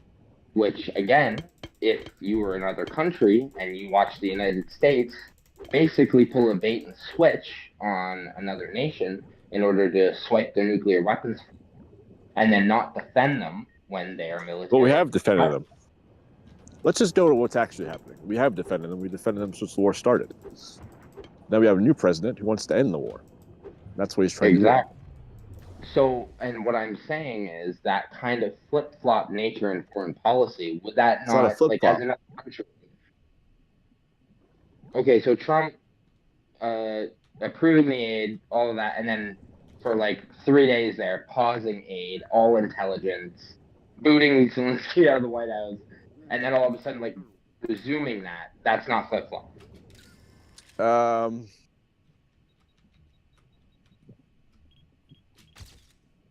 I mean, you could probably argue that. Yeah, and like I would say, even going from Biden's I think policy. I mean, there's a reason why it only happened for 3 days, is because of what Zelensky was not very diplomatic when he was in the White House, and Trump just needed to be Trump and assert his authority. That's what happened. He gave the aid back. I think Just 3 is days. I think there's an argument to be made that, hey, maybe Zelensky should have been a little more deferential. I can definitely see that argument, though. I mean, he is leading a country at war right now. But I would say it's probably pertinent to kiss the ass of the guy who's signing your checks. So Yeah, I would definitely err on your side with that.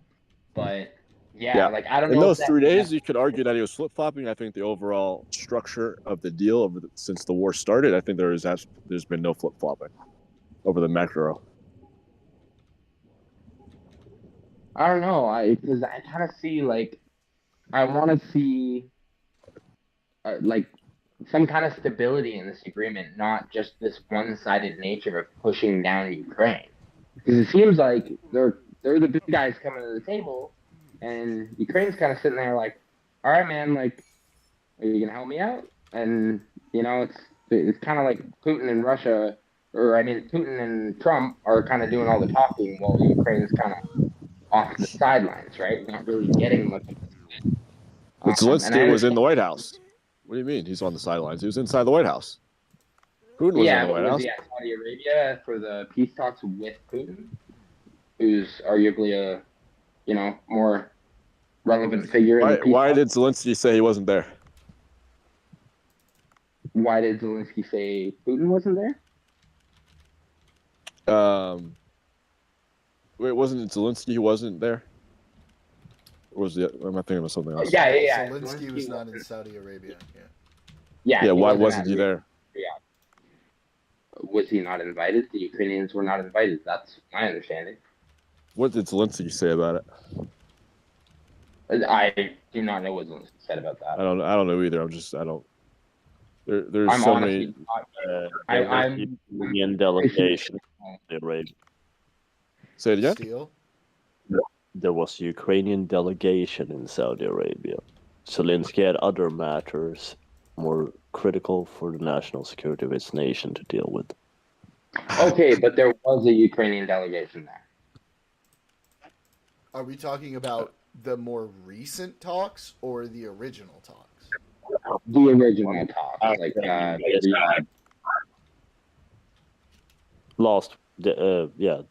this week. Yeah, I think we're talking about the first set of talks. First set of talks were not a delegation. Were a delegation? A Ukrainian delegation? No. There was no delegation. The only time there was a Ukrainian delegation was this week. Okay, yeah. So in the first set of talks, Ukraine was not at the table. And when was that? That was like.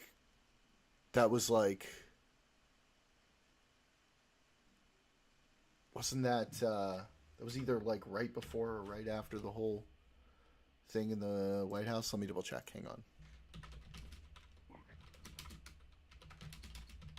Yeah, I think you're right, but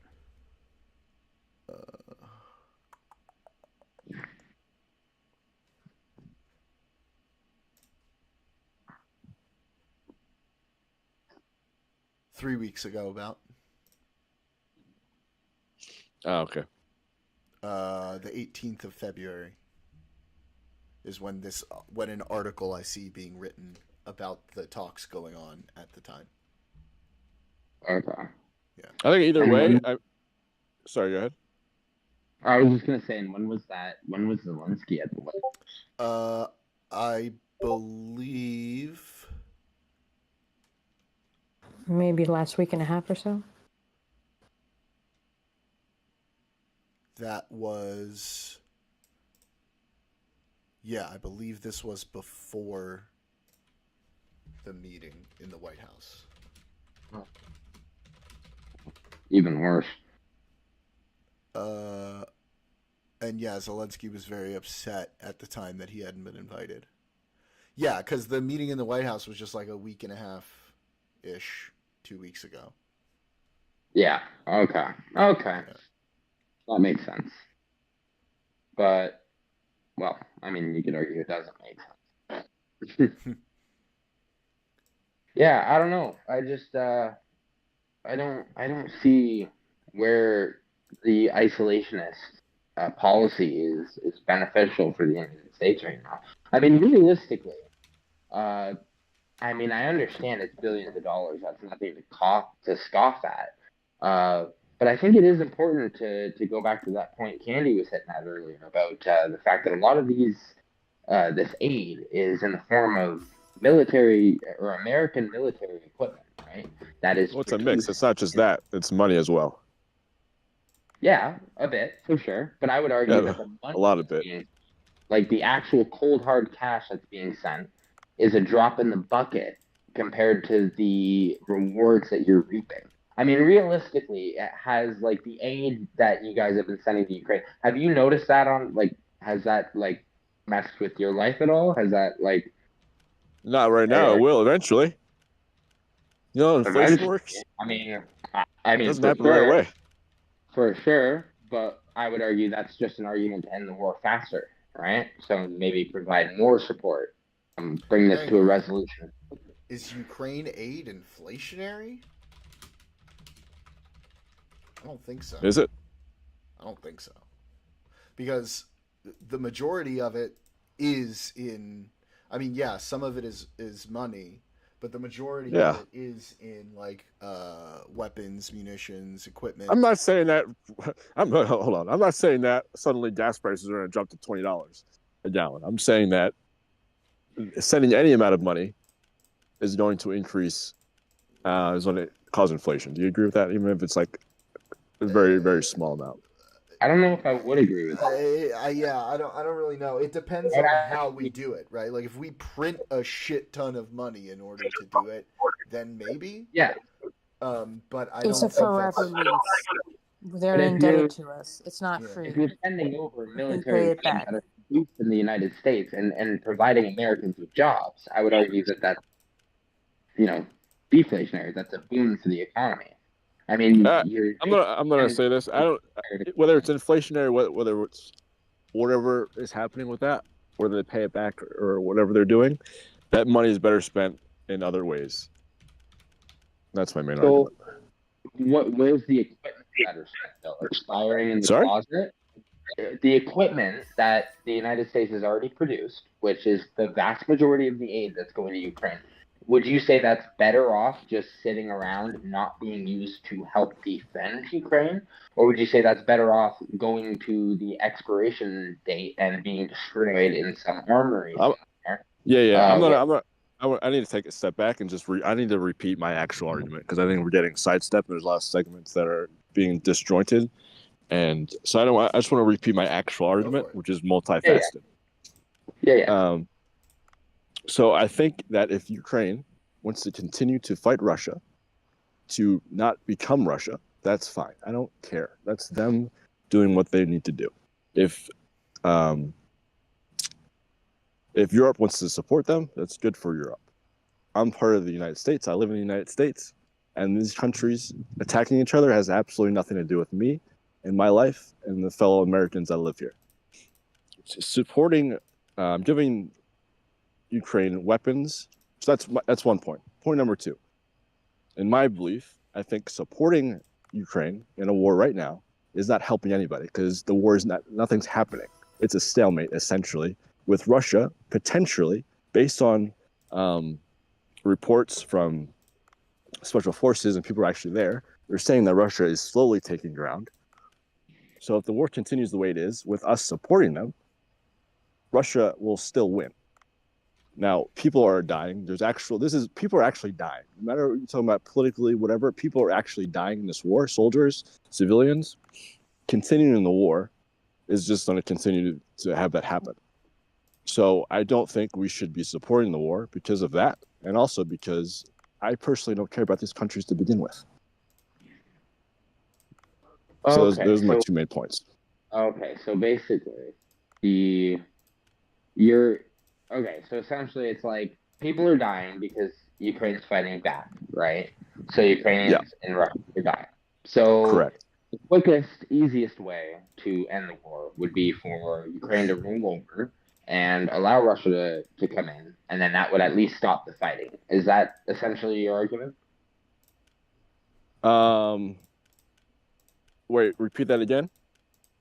So you're saying that, like, regardless of everything else, people are dying because Ukraine is fighting back. There's a resistance. Ukrainians and Russians are dying. The quickest Correct. way to end that fighting is for us to stop giving aid, allow Ukraine to basically roll over or fight to whatever fruition they deem acceptable, and then hope that by them rolling over and that will just immediately stop the war. Like, is that because, like, you wouldn't argue that, like, the war is immediately going to stop when the U.S. pulls out, right? Like, we did have that point earlier where the EU supporting Yeah. No, I don't think they would Okay. stop immediately. Okay. The 2 points I made, those work together in my overall argument. Like both those points are the reason I have the belief I have. So, we shouldn't be involved. Is my opinion. The United States shouldn't be involved to begin with. We can consult them. That's fine. If they want military suggestions, whatever. But sending tax money and supporting them militarily has nothing to do with us. That's point number one. Point number two is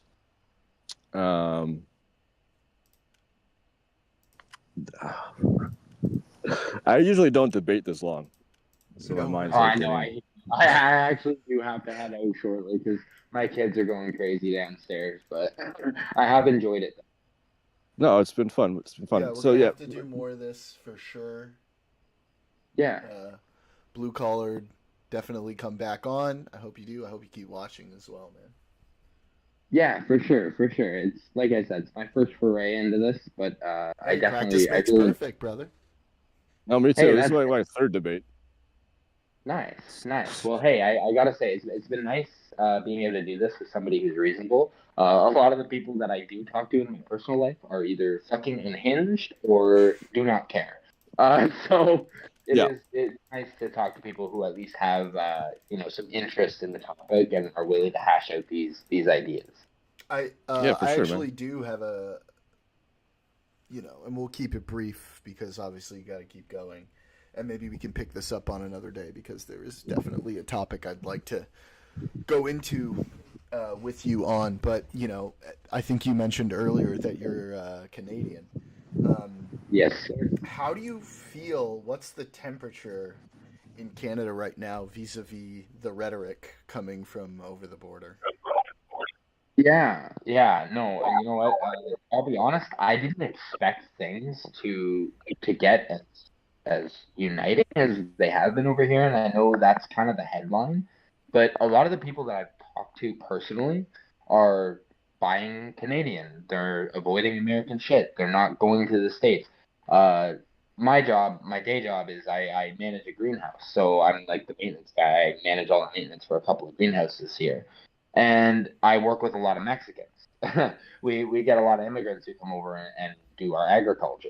And even them, I've been talking with them, and even them, they're oh, fuck this orange guy, blah blah blah blah blah. We got to stick together. So I'm not gonna say that these things haven't had an effect because I haven't seen Canadians as united as they have been recently. I mean, even me and my own mom, I hadn't really talked to her for a while there because she seemed to be falling down the MAGA route, and I could not bear the conversations with her because some of the things that were coming out of her mouth, I'm like, oh shit. I'm like, uh-oh. But to see what's happened with Trump and his tariffs, like the last time I visited, a few days ago, she was like, oh, she's like, I can't believe this piece of shit is doing this, right? Like, we got to stick together, all this. And so yeah, I would definitely say it's galvanized Canadians for sure. I haven't seen us as tight knit as we have been recently because I think that whole MAGA brain rot shit really seeped in over here, especially closer to the border.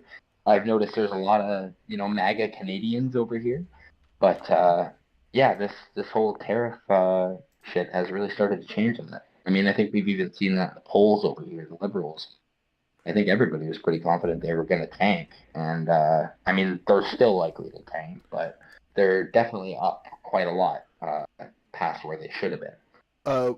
Vic asks, whereabouts in Canada are you from? If you don't Close to the mind border.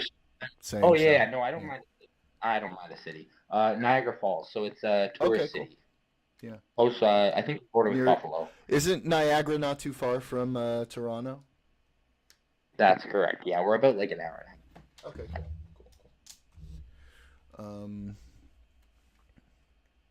Yep. Awesome, yeah. man. Well, hey, thanks so much for coming in, buddy. Just so you know, I am on like starting at the same time every Monday, Wednesday, Friday. You're always welcome to come and join, whether in here or just watching and participating in chat. Loved having you on, buddy. And yeah, I'm looking forward to next time you come on. I definitely want to dive more into sort of like, how things are going over there. Maybe some more of like the political temperature, because I know obviously you guys just got a new prime minister and you're looking at elections coming up. So that's definitely something I want to have a conversation about next time. Absolutely. I'd be super interested, and yeah, I'll be sure to do that, man. Thank you for having me on. Absolutely. Yeah, man, it's nice talking to you, dude. Awesome. And it was great debating with you, Joe. I'll see you in DGG. Yeah, sounds like a plan. I guess we got to wait till like 18th. Yeah, Wednesday, I guess, right? Yeah. Ooh, it's going to be a rough one. Yeah, well, we'll make it. We've gone for longer. Yeah. Hey, yeah, we've got our own debates now. Exactly. All right. You take care, buddy. Sounds great. You guys have a good night. All right. See you around. Right. Let's see. Let me just catch up in chat here real quick. Daniel and Candy have said a few things. Daniel said, my argument from the DMs I sent isn't a moral one necessarily, though I agree with that. It's a national security one. Ukraine was the second most populous country in the USSR. There were 7 to 9 million Ukrainians in the Red Army. Ukraine was the technological industrial powerhouse of the USSR, producing most of their warships, their nuclear missiles, their tanks and jets and missiles. Even cutting the moral argument, I refuse to allow Russia access to that to be able to threaten us as a country. Candy says people will die regardless if Putin takes over Ukraine, and then Trump sending back refugees to Ukraine is just signing a death sentence for them.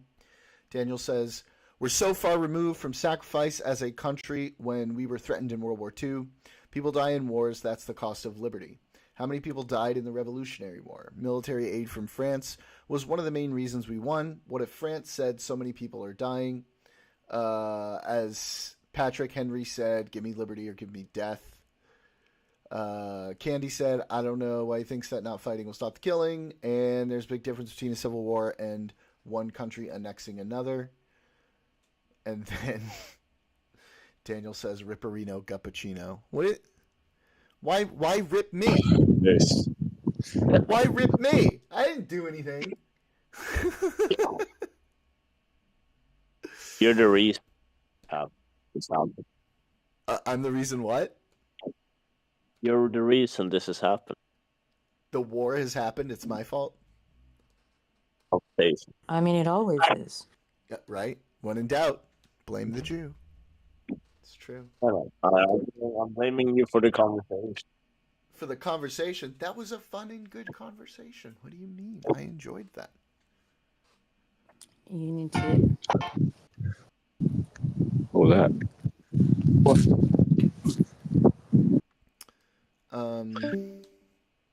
Oh,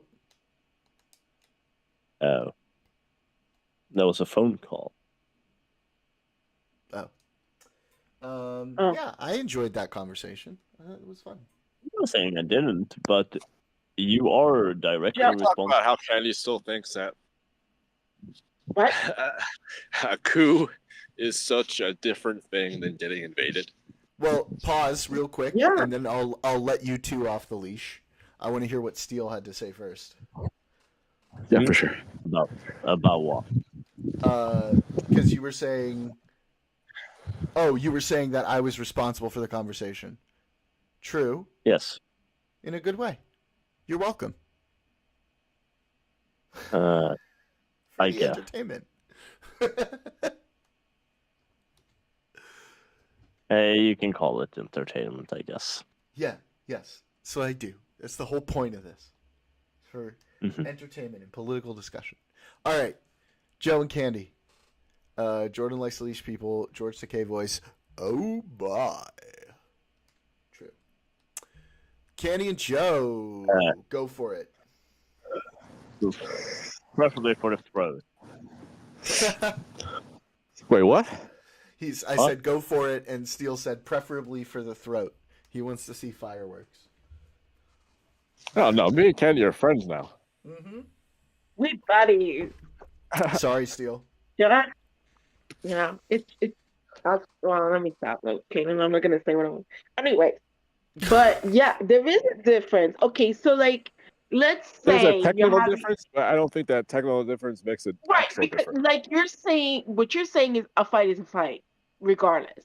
But I think there is a difference. It's like if you fight with your wife or your family in your house, right? It's different if you fight with a neighbor, right? It's not the same thing. You might still fight. You might just throw dishes, argue, curse at each other.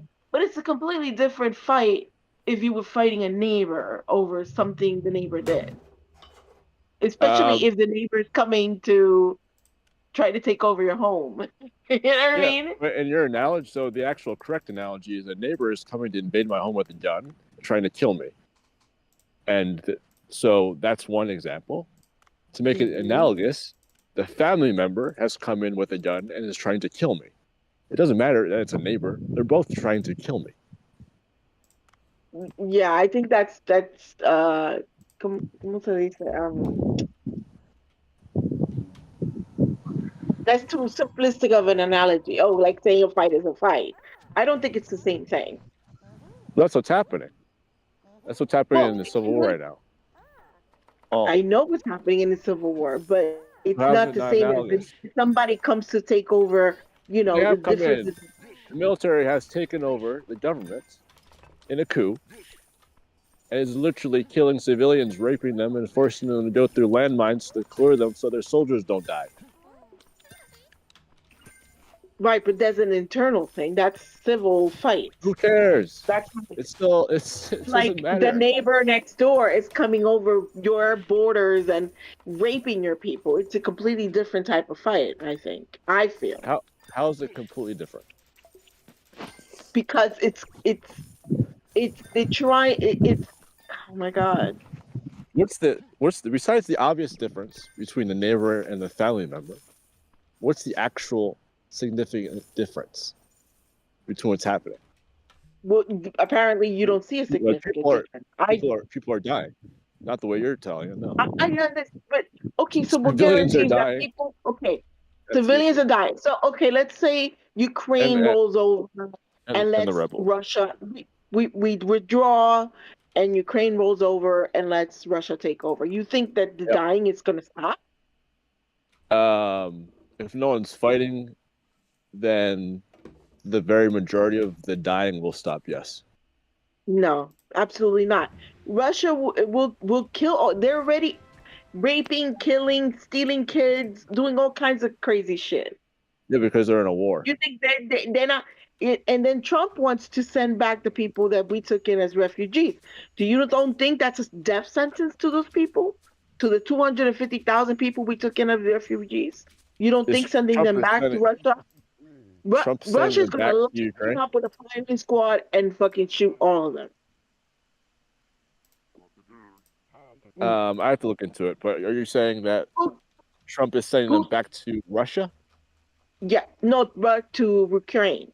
We took about 250,000 Ukraine refugees Yeah. into our country, and Trump is threatening to send them back. I don't know. Take them back. I want to stay on the actual point that we were talking about with the No, the I difference know. between. But I'm saying like You could be that's right. a death I'm not sentence sure. I'm for not going to them. argue about it. I don't You care know what I about mean? Trump anymore. They're going to it's whoever is not aligned with is Putin is basically an enemy of Putin. An enemy of Putin will get killed or tortured and then probably sent to Siberia, so to some prison forever and never to be seen again. You could be absolutely right, but I'm saying that the military that has taken over the government in Myanmar is doing the same exact thing. Right, Just but send people in to Myanmar. me that it's a difference because that's a Why is civil it different? war. They're both. We What wouldn't is it? because What's we the wouldn't get significant difference? involved. Okay, so like if We get involved in civil wars all the time. who's that? We do. Sorry. He's right about that. We do get involved in civil wars. Like Syria. It's just because it's in Asia, we have no political motivations. That's why we're not getting involved the way we should be. If we had this moral No, the framework reason that why was we're getting applied to involved everything, we would is get because involved. we Hang convinced on. this Let him country. finish. Let him finish. I was basically finished. Okay. We convinced this country, hey, get rid of your nuclear. Your only way of and mind you, Ukraine also has nuclear power plants. Uh, do you want Russia to now manage those power plants and create more nuclear weapons? I personally don't care. Like on a personal level, I don't care. They already have nukes. Okay. They have more. So what? It makes them a bigger threat than where they were before. Not They're to me. a Not threat to the now. United States. Not to me. That's my whole point. There's wars going on. Yeah, throughout you're very history. transactional. You're very if it doesn't affect me, I don't give a fuck, basically.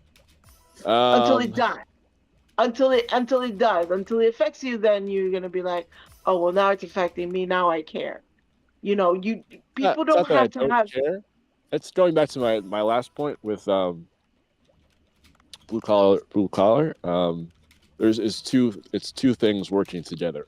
One, yes, I don't care because these countries can fight. If they want to fight each other, let them fight each other. It has nothing to do with me.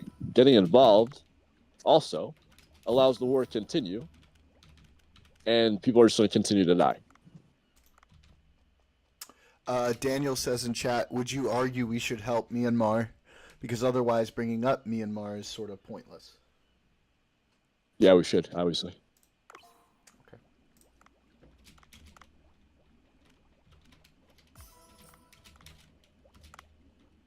mm.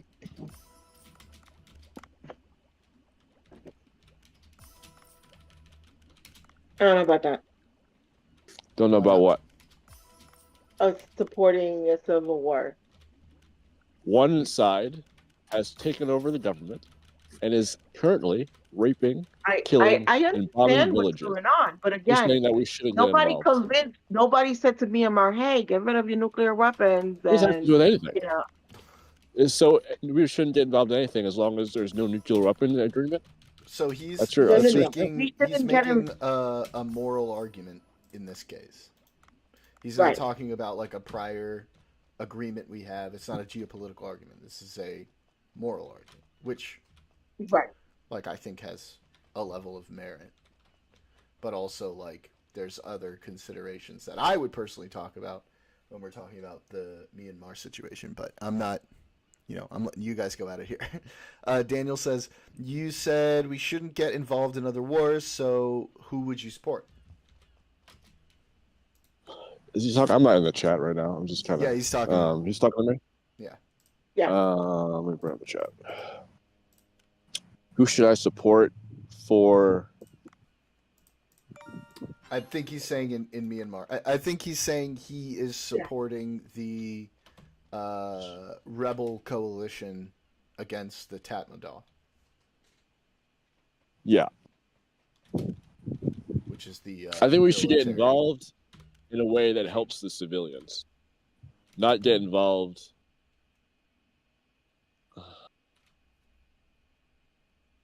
Yeah, because the civilians there's 3 million civilians. People have been displaced. They have no place to go.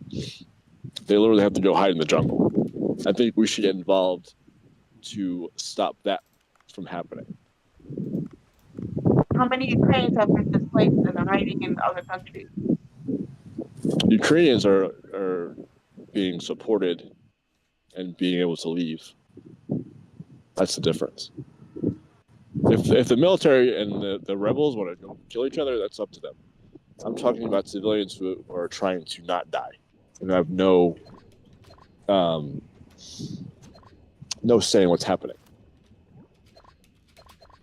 Do the people who love just to Ukraine clarify, with support, are you saying military support or like refugee style support and aid?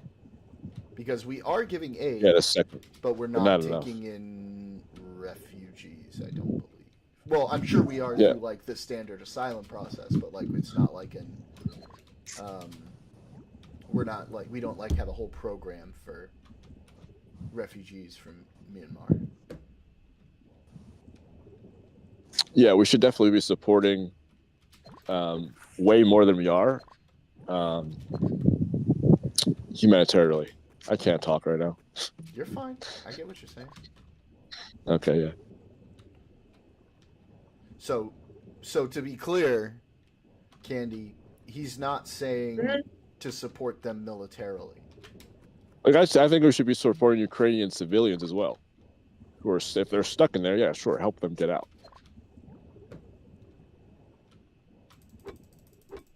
Let me ask you, I know, and it's going to be completely, do you think we should take over Gaza?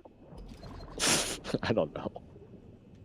I'm just asking. This is something Trump. A deep dive. I have no idea. No. I did dive in this because, again, you support Trump, right? You voted for Trump? Not anymore. I don't care about Trump anymore. Okay, but he wants to take over Gaza. I like him to piss off. I'm just saying, do you support? I'm just asking a question. I'm not judging you. Yeah. I'm just asking a question. Do you support him doing that? Doing which part? I'm sorry. Supporting Gaza? Displacing people, Palestinians, and taking them out of Gaza so that he could build a resort or whatever he wants to do there. I'd have to look into the specifics of it. Which is fair because it's not. I'm not sure the way you said it is he wants to do. Yeah. I'm not sure I agree with whatever you just said. So let me a quick question. Do you support him going after the Panama Canal after we gave it back to the Panamanians? I'd have to look into it. Okay. I try not to have too hard opinions unless I look into things. That's fine. It's fair. It's fair. Yeah. What about Greenland? What do you Same thing. Greenland? I'm not sure.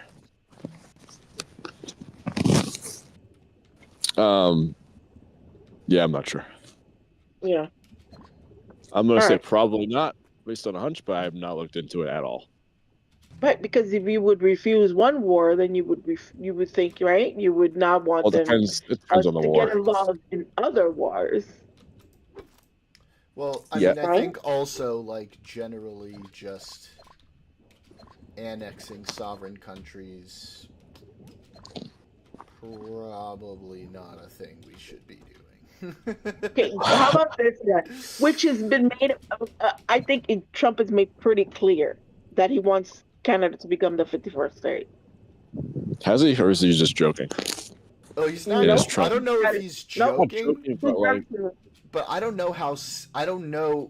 I can't tell if he's taking himself, like, how seriously and realistically he thinks that's a possibility, or if it's just pure propaganda?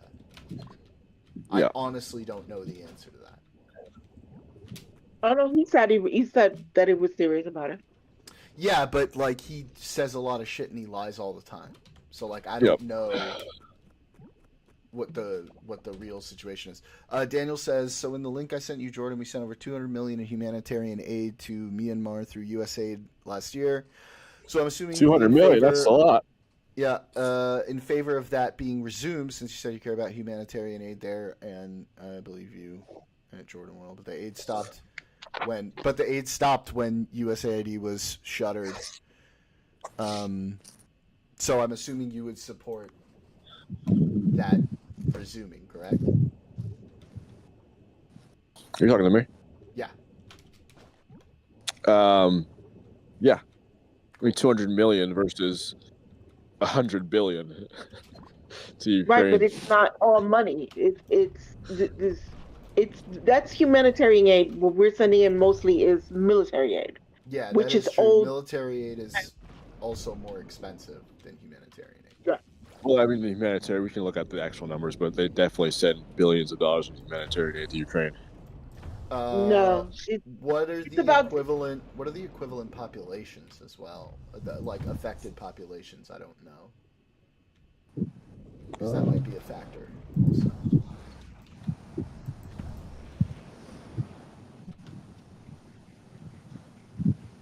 seen a breakdown somewhere. I'm trying to find stuff that does it.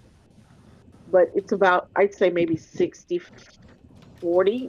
I mean, Myanmar is 54 million. Ukraine can't possibly be that much, can it? 69 69 million. Okay. Okay. Yeah. And what about like? Is there any? Do we know like the populations, like the comparison of the affected populations? That's a good question. Because there's plenty of people living in Myanmar who are like totally chill with the military government. Are they? Yes, it's not everybody. There are definitely supporters of the Tatmadaw. right. There's always going to be people who support Well, the, supporters in Ukraine of Russia as well. Yes, but, and admittedly this is a hunch, but from my understanding of the two conflicts, the percentage of people who are going to be supporting in Ukraine is going to be way lower than the percentage of people in Myanmar who support the Tatmadaw. You might be right. I definitely have not. I'm not an expert on the civil war in Myanmar past knowing that it's happening and knowing that the current military that took over is. Well, I'm no expert, but yeah, a decent enough amount, right? I just think that if people are being forced to hide in the jungle, then whatever support we're giving them is obviously not enough. So I'm not saying we have to match whatever Ukraine's getting. I think we should just be giving more so that those things aren't happening. Yeah, I mean, I would like to see a lot of humanitarian aid to Myanmar. As for military aid, I feel like I don't... Like, I'm generally inclined to lean towards the rebel forces, but at the same time,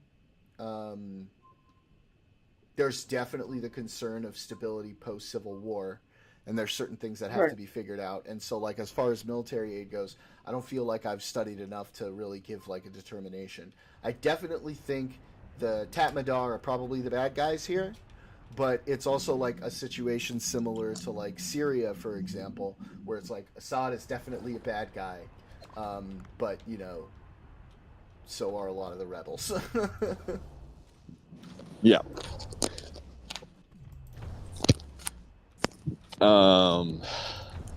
Yeah.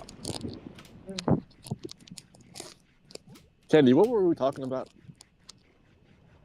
How much you love me? No. I wouldn't go that far. No. Oh. Okay. Not yet. Let's take it slow. Joking. I forgot to. because you guys I got into the Myanmar thing, which is fine. yeah, I I mean think that was we like the pretty difference much hashed between out what the positions were, what your positions versus mine. I think mine is more like, we shouldn't have taken the nuclear war away, kind of. I mean that's easy to say in hindsight. Yeah. Well, no, not in hindsight, yes, but it's also like it's like when you're expected to be helped, you know what I mean? Then yeah, it's fine if you're gonna help me later. If I become attacked and I'm giving up, then that's fine. I'll give up my weapons. But if y'all not gonna come and help me, fuck that. You know what I mean? Well, we Yeah, have but helped I don't think anyone really envisioned this sort of a situation at the time. There was like again, and I've talked about this before. The dynamic was very hopeful at the time. There was the excitement of the end of the Soviet Union, the interest in negotiating for disarming of nuclear weapons. It was just there may have been a lack of foresight in certain things due to Yeah. you know the political situations and negotiations that were happening Yeah, I in hear order you. to shore up peace with the newly established Russian Federation. Correct, correct. I know. Did you read the chat? I think we can agree Lil Gup growing his hair back will bring world peace. Nah. No. There's a reason I shaved my hair off. And it's not because I have a gloriously full head of hair when it grows in, okay? It's exactly Oh, the Daddy. opposite. Did you hear what that Joe, did you hear what Daniel wrote in the chat? No. What did you say? That we can agree that Jordan growing his hair back will bring world peace. That'll just No, piss maybe. everyone. Nah, it'll just piss everyone off even more. In fact, that will certainly launch World War III. That'll be the last straw. That's it. He grew his hair back. World War III. Let's go Putin's gonna attack. see that. Putin's gonna see that, and he's gonna be like, "This is worse than any country possibly joining NATO." But you gotta say it in a Russian voice. Go. Go ahead. Mullet me, Do it. good lord. Jo- Jordan, you gotta say it in a Russian voice. What would Vladimir Putin say? What would he say? Oh, this is worse than any country possibly joining NATO.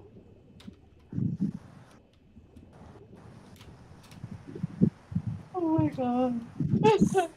Absolutely Oh, terrible.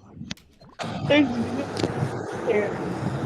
I need to listen. I don't know what Putin sounds like speaking English, if I'm honest. Well, So I you can't. were you lived in Russia, so I figured you could imitate a Russian accent better than me. No, but yeah, and yeah, I can. But I don't know specifically what Putin sounds like speaking English. Suka блядь. Daniel says in the chat. What does that mean? I looked this up the other day. Steele, we looked this up the other day. What was it?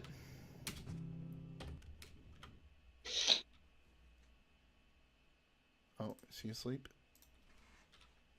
No. Let's see.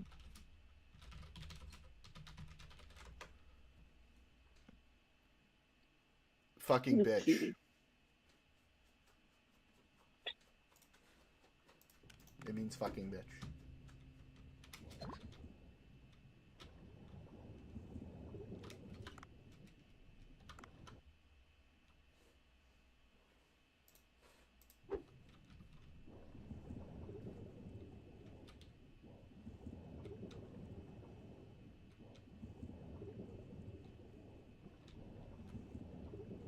I just told you, Candy. Bitch, yeah. That, yes. That. Well, you don't trust me? I used to work with I told you a Russian lady. She was older and she used to say, call one of the guys, because he was Russian too. She used to call him Sasha Black. Basically Sasha bitch. That's And funny. then the district manager, she used to call her a boshka, which she said it meant like because she was fat, and she called her a barrel.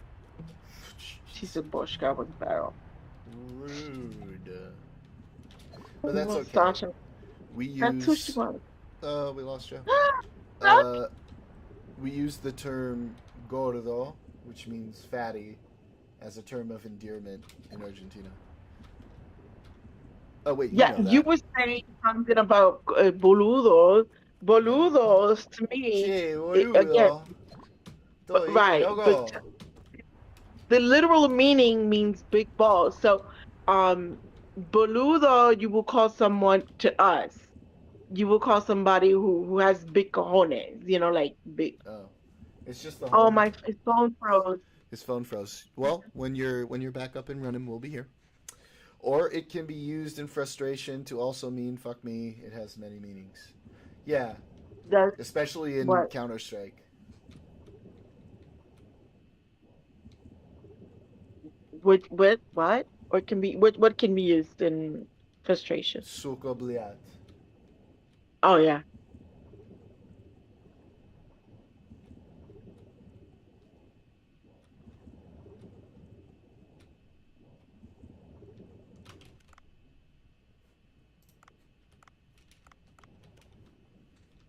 Her name, she was my manager. Her name was Sasha.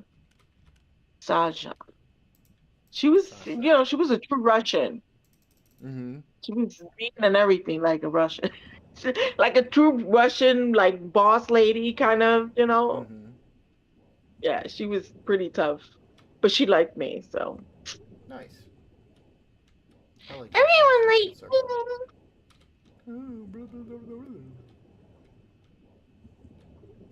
Everyone likes me. I'm a good noodle. That was a voice that you just did there. I could do some, but not like, yeah, I could do some voice. Yeah, shit.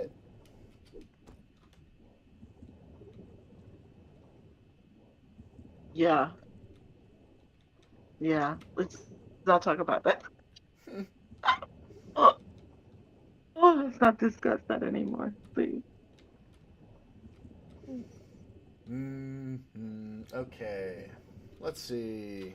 What other So topics do let's we talk need a to little talk bit about? about what we wanted to talk about. The judge thing. Yeah. Yeah, So, yeah, yeah. whoever doesn't know about it, most of you listening who pay attention to politics probably do. It appears that a judge has ordered that love your stream, love to chart with you and bring people to your stream. Kindly add me on Discord, username Kickbooster. We got spam, spammity spam, Yeah. spammerino.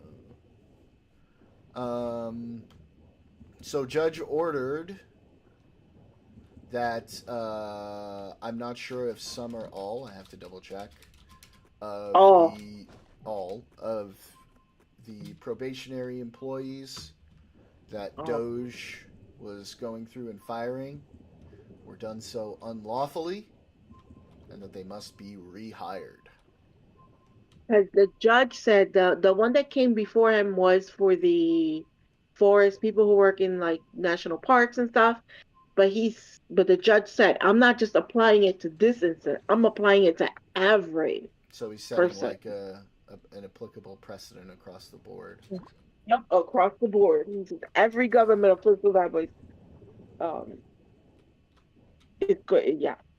So he Okay, included that himself. cool, sweet. What I found interesting was the reasoning behind it. It wasn't so much that he disagreed with the fact that these people couldn't get fired because technically you could get fired over anything.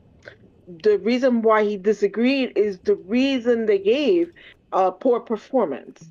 When is he used one person in particular who, as an example, this person got an excellent performance, but then she got fired for poor performance. That doesn't make sense. The reasoning you're using. Furthermore, using that excuse would prevent people from being able to collect unemployment, because basically if you get fired for poor performance, you cannot collect unemployment. And furthermore, if they're looking for a new job, that would affect them trying to get a new job when, they ask you the question, well, why would you let go from your last job? And then you would have to say for poor performance when Yeah, that's not the because you're case. being uh, essentially terminated for cause. Right. Yeah. So there is a chance that if they word it differently, it might go through, because again, technically they could fire people.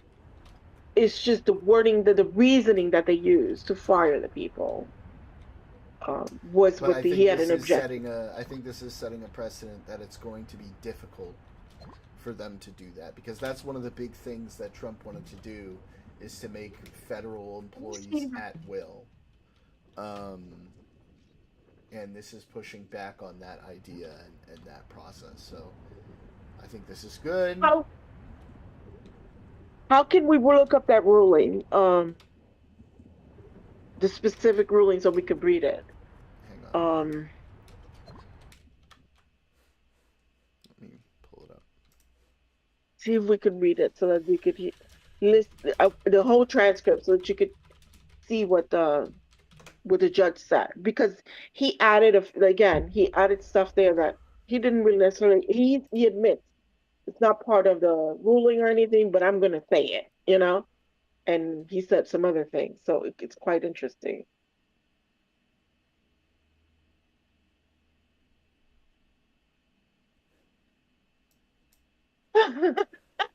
Daniel's like, "Hello, buddy bot. Well, I'm Allow going to me to introduce introduce my my chancla to your huevos.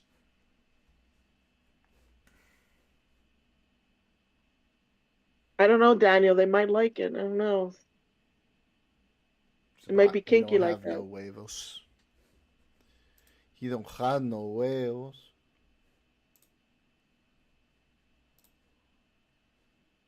Yeah, this is let's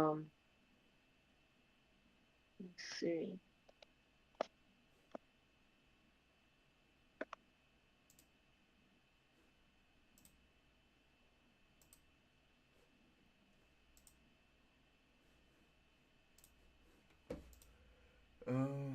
Okay.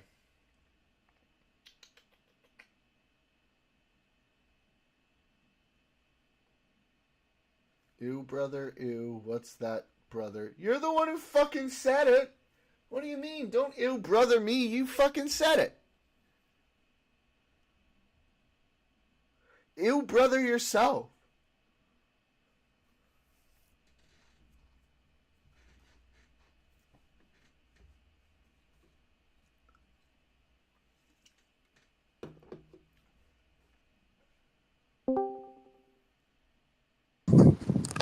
Ew. Hey, what's up? I'm not sure what happened, but I couldn't do anything. No worries. You're fine. Not bad. So now we're talking about the judge's ruling about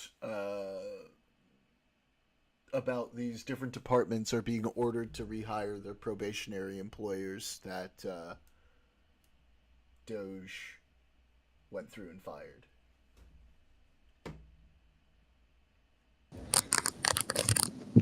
The judge ordered that to happen.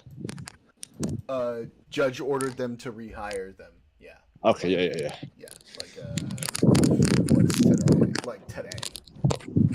So I'm just gonna go ahead and read this article. I don't know if I can find. Let me see if I can actually find the ruling itself. I don't know if there's like a larger And text than this. look, search courtroom transcript ordering thousands of federal staffers fired by Trump back to work. So it's not a written ruling. It's Yeah, it is a written ruling, but there's a transcript of the whole thing. The transcript goes over everything, what the ruling was, any comments that the judge made. Let me see.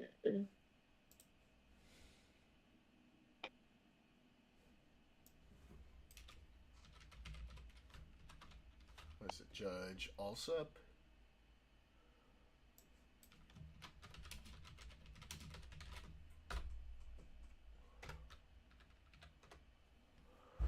Uh,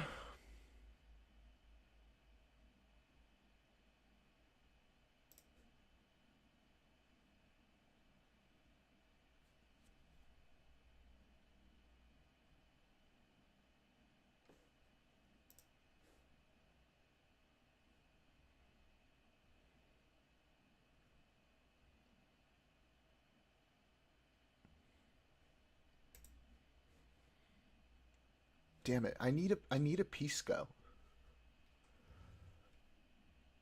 I need my own Pisco.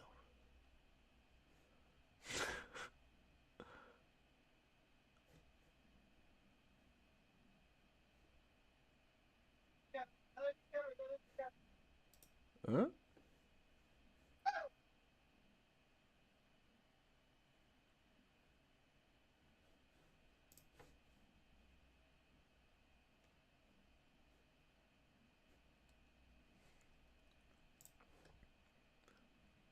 I can't find a written ruling.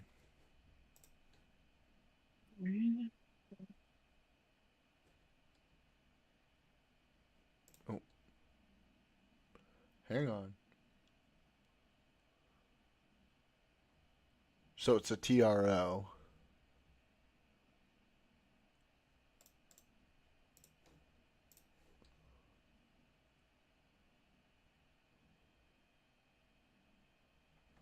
Okay.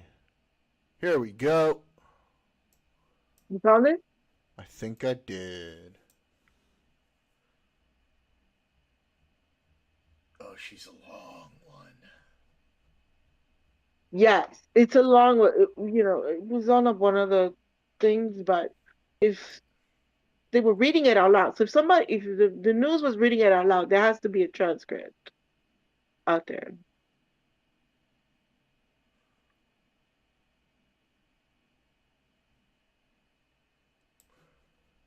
Okay, in the conclusion,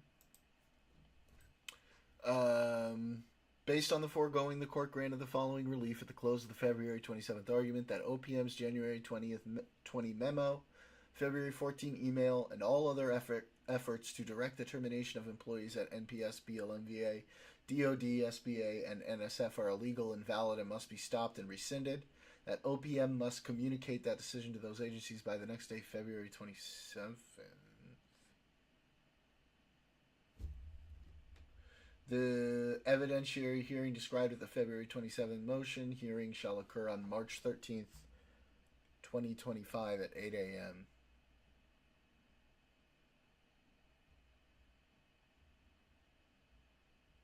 Why are my dates all over the place here?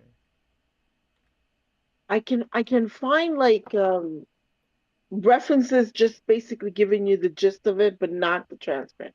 I'm looking for the transcript.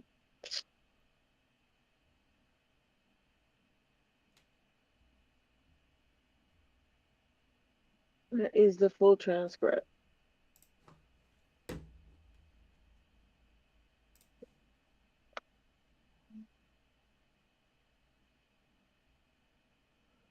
This is almost a couple weeks ago.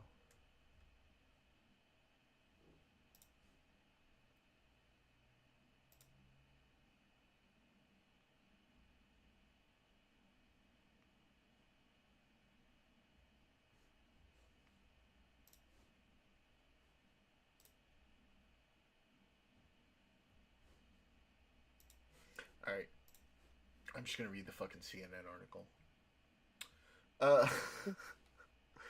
Yeah, I don't want to read an article. I'm I finding a know, whole but bunch. I don't know. can't find it. The only thing I could find was the Yeah. order from like March 1st.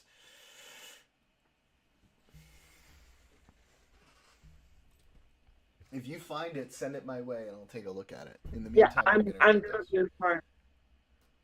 Federal judge has ordered half a dozen federal agencies to immediately reinstate probationary employees fired last month as part of the Trump administration's effort to rapidly shrink the federal workforce, calling the effort a, quote, sham.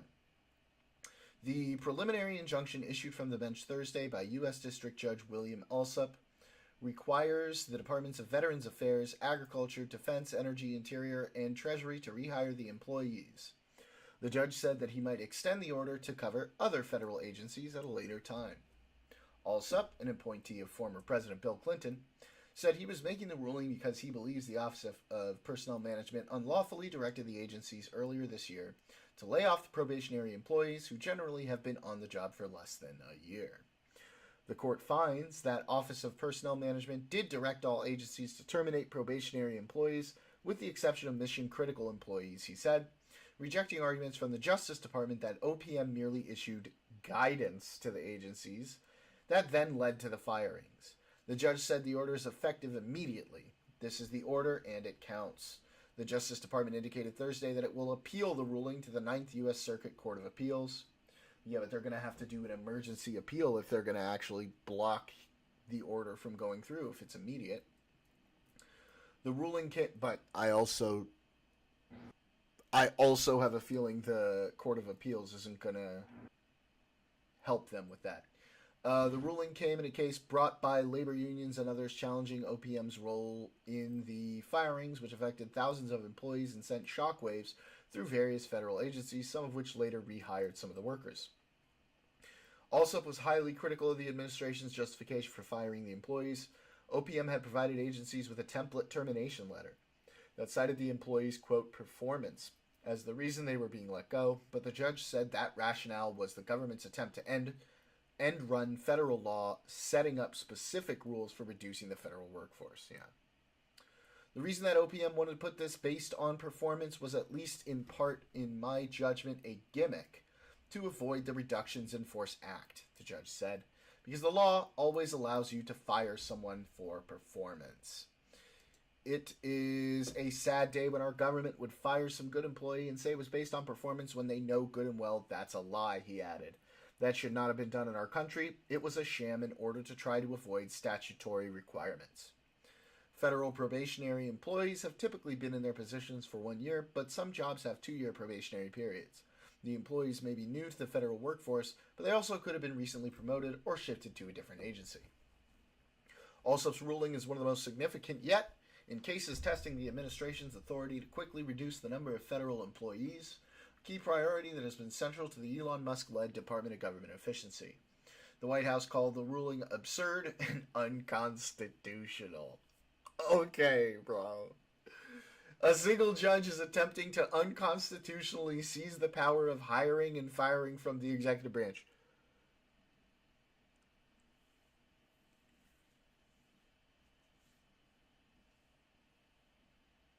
Is that what you think is happening?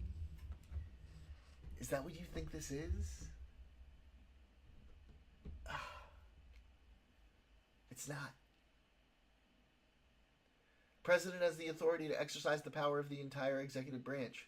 Singular district court judges cannot abuse the power of the entire judiciary to thwart the president's agenda. White House Press Secretary Caroline Leavitt. That sounded exactly like something Caroline Leavitt would say. Send a statement posted on X by another White House aide. No, I'm sorry. She's wrong. And judges absolutely have the authority to compel the executive branch to obey the law. That is completely constitutional. And in fact, ignoring the order is unconstitutional, as it goes against the balance of powers. So once again, Caroline, you're wrong.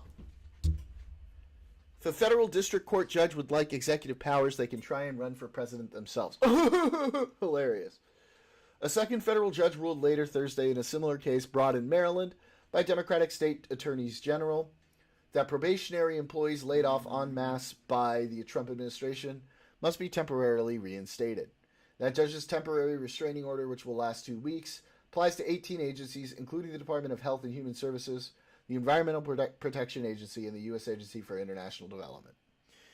Daniel says, saying it was advisory guidance and not an order to terminate employees is like the old, who will rid me of this meddlesome priest, quote, wink, wink, nudge, nudge. Yeah, but then on top of that, the argument that it's unconstitutionally seizing the power of hiring and firing from the executive branch sort of flies in the face of that argument, right? Because what she's trying to say is that it is Trump's orders to do those firings at will, but then they're simultaneously arguing that it wasn't a direct order to terminate employees.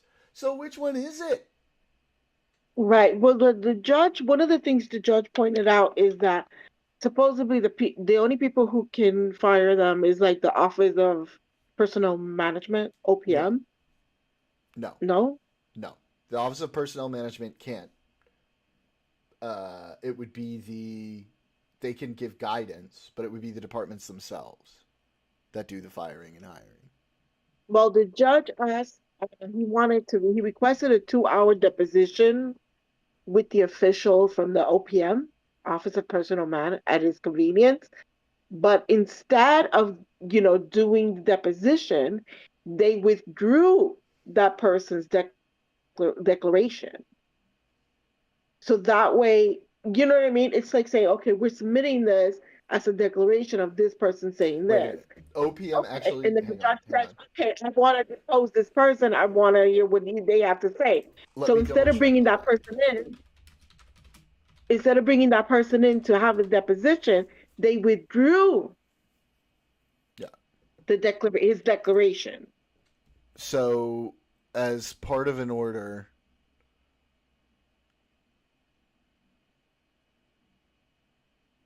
or an interpretation of the order, in a statement from That's why I AFGE, want they the said transcript. that the law is clear that OPM has no authority to order the federal agencies to fire their employees. Okay, it was an OPM one. Ms. Brenner then specifically pointed out that the lack of attendance by the Office of Personnel Management Director Charles Ezel, the judge said he would requested a 2-hour deposition with the official at his convenience, and you withdrew his declaration rather than do that. Come on, it's a sham. Yeah.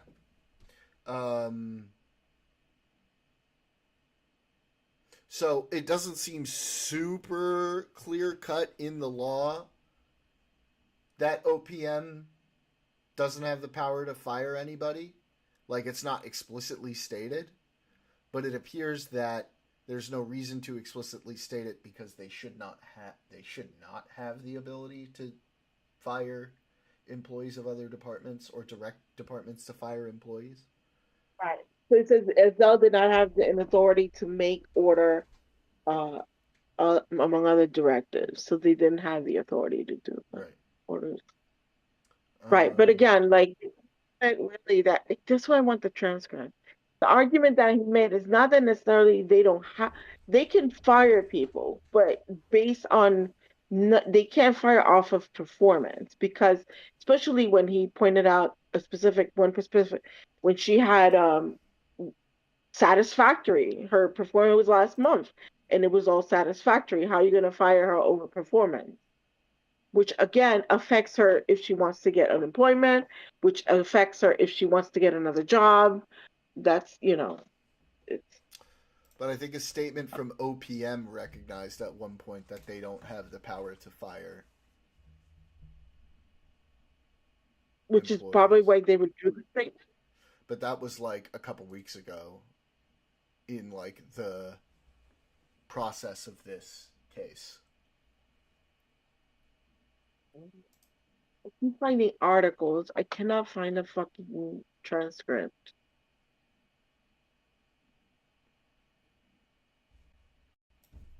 Why can't we find the transcript? Daniel says it's the flood the zone Steve Bannon tactic. Yeah, but there's a lot of people who can handle these things and a lot of people who can do the lawsuits, and it seems like for the most part they're picking them off one by one. These things that they're trying to do.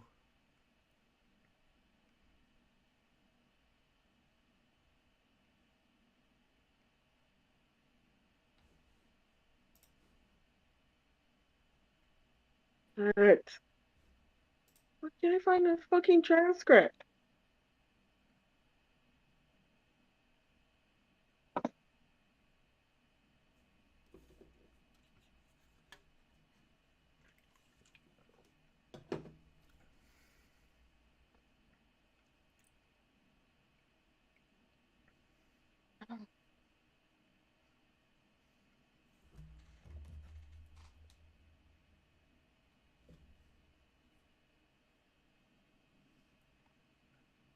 Do you have the name of the judge? William Alsup.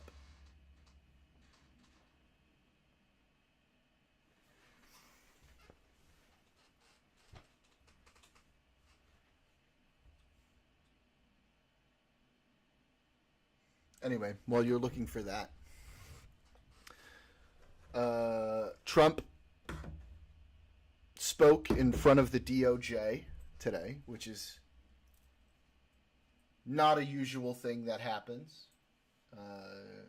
It's generally frowned upon because the president is not supposed to have a lot of contact with the DOJ, close to none if possible. But he went and spoke in front of the DOJ. And there were a couple things in that speech that really jumped out as being kind of insane, if you ask me. For one, he called CNN and MSNBC, quote, corrupt and illegal because of how much they criticize him. He also said about how much they criticize Eileen Cannon that, quote, I don't think it's legal. And he said all this directly to the DOJ in public. And I'm just sitting here wondering, what happened to the free speech president, who's now going after the media again and suggesting in front of the DOJ that criticizing him is somehow illegal, even though slander laws and libel laws are way harder to prove against political figures. And there's way more deference when it comes to politics, public figures. So, Did he give examples? no, just I think he said something about the Hunter Biden laptop and Russia, the usual stuff. True. Yeah. Fake news. Yep. I mean, I don't know if I would call the reporting fake news. I think I would say that there was an investigation that was happening, and the reportings were on the investigations and what the investigations found. As for the Hunter Biden laptop, that wasn't even, if I recall, like a big mainstream media thing. That was more about like social media his problem was with, right? I'm not even sure. Yeah. I found way, something. either way, finish. yeah, let me finish this up. Either way, I feel like going in front of the DOJ and talking about like media companies criticizing him as potentially corrupt and illegal is pretty shocking to me and should not be happening. I don't think we ever would have seen Biden doing that. Even against groups like Newsmax, OAN, Fox, constantly criticized him. I think it's I don't know if it signifies. Again, he's been putting out rhetoric like this for a while. I don't know if it signifies that he's going to try to direct the DOJ to do something, or if he's just doing a speech in front of them to be like, "Hey, go after them," or if he's just talking because that's the kind of stuff he always talks about. But I do think saying that kind of stuff in front of a DOJ, which is already out of the norm, like presidents don't make speeches in front of the DOJ. It happens really, really, really rarely. They're supposed to not have a lot of contact with the DOJ. That's just a standard norm. I don't like it. I don't like it. Bothers me. It's got my eye open, and I'm definitely paying a lot more attention to anything he's going to be trying to do in regards to the media. So that's where I am on that. I don't like that one. That's not good. Yeah. I mean, he's been running on fake news since he started. When Yeah. he first ran. Yeah. So it's not a new thing, but I mean, I guess doing it in front of the DOJ. Yeah. Oh, with Pam Bondi in charge and Kash Patel over in the FBI. I'll definitely be keeping an eye on them. Now, I don't know if Pam Bondi and Kash Patel would be that brazen. I think they're probably a little more tactful than that to an extent. But who knows what happens in the meetings with Trump? Who knows what he's telling them to do? Who knows? So, yeah, it's definitely made a little exclamation point appear in the air above my head.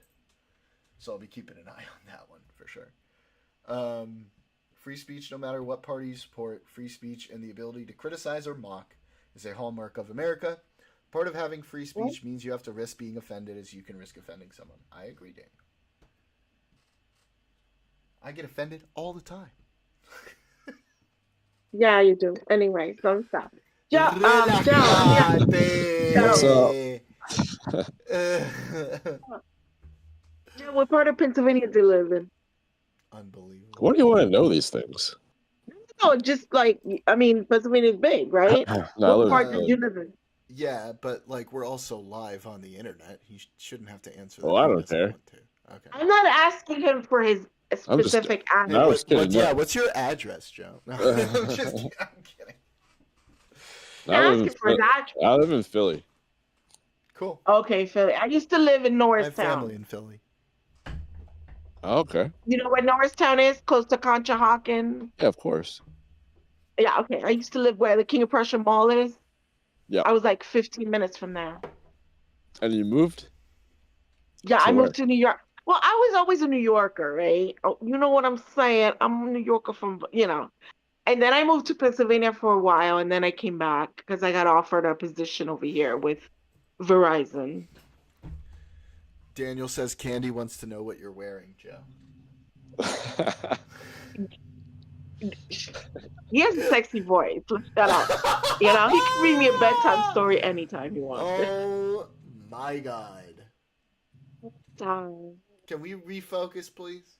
What? I'm sorry. Okay. I'm not saying I found something about this, right? Okay. So it says the judge made clear the Trump administration, like any other, can engage in mass reductions in federal workforce, but it must do so following federal statutes and the Constitution. Then he said that OPM sent a template to all federal employees saying that to use as termination letters for the impacted staff, which suggests employees were being fired for poor performance. Sorry, I speak two languages. You're fine. He cited an example on earth science employee at the agriculture department being fired after receiving outstanding performance reviews and explaining that OPM and the Justice Department lawyers arguing the case were being dishonest in making that assertion. So basically they were arguing it was poor performance when in fact so they were being dishonest what they were doing. Okay. So then he said he said the reason that OPM had wanted to put this based on performance was, at least in my view, this is the judge saying, a gimmick to avoid the RIF laws. Reductions in Force Act. Okay, there you go. I don't know them. Okay. Because the law always allows you to fire somebody for performance. Right. So then he said, he added that it's a sad day when our government would fire a good employee and say it's based on performance when they well know good and well that it's based on a lie. So, I mean, that's why I want to read the transcript because there's a lot in that transcript. Um, so he ordered all the agencies to reinstate all the probationary employees. Um, and stuff. And then he said, why can't you bring your people to be cross-examined or deposed at their convenience? The judge asked to the lawyer, and he says that instead of bringing them to get deposed or be cross-examined, you withdrew their statement. And he says, so that's a sham to me, and that upsets me. Mm-hmm. Like he said a lot. So I want, Yeah. yeah, that's why I wanted to transcript because it's. All right. But Let's it's see. based on the fact that again, that Trump can't fire people. It's the basis on why they fired people. Because again, these people will not be able to collect unemployment if they fired under performance issues. And also when they go for another job, where they're going to tell, why were you fired at your last job? Poor performance. Because that's what Yeah. it's going to Basically, be on paper. basically, what he's Right. saying is like if you are going to fire people, you have to do it by the law, right? You can't just Right. try to shirk your way around the law by saying performance when it's not true. Right. Right. Right. Yeah. I mean, if you want to fire somebody, there is somebody who's not performing and you want to fire them for that, that's fine. Well, you But have you to got go to through prove the that. You got to prove, process also. right. You have to go through the process Right. of yeah. You got to. Yeah. That's it. Okay. The last big topic I wanted to cover What was it? was the passing of the continuing resolution to fund the government. The Senate just passed that today. Yeah, but Democrats. it's not good. It's not good because supposedly in there they gave Elon like unlimited power to do whatever he wants. Mm, not exactly. Sort of. Okay. Like it definitely causes. It's so there's. Here's the thing. I don't think there was a way to get through this that was going to be good for the Democrats because if they pass it, Elon gets power. If they don't pass it and the government shuts down and things keep moving while the government shuts down, Doge goes, see, we're able to run the government with all of these people not working. And then they say, so you should let us fire all of these people. There's like all of there was no, I don't see a single good outcome on this for the Democrats either way. My understanding was that they didn't want to be held responsible for people not, being out of work or not getting paid. I mean Because if the yeah, government that's shuts part of down, it. then. Um, But I don't know exactly I haven't looked into that one yet. I don't know what's in there, but yeah, let me see people were the. saying basically they were giving Elon that there's a clause in there that gives Elon power to do whatever he wants. Basically, you're relinquishing your power of Congress to. At least that's how they made it seem. I have to look into that because, I don't go by what one place tells me. I look it up. Hang on.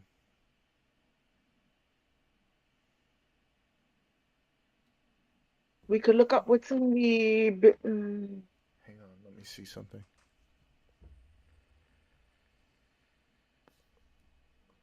Oh,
Joe,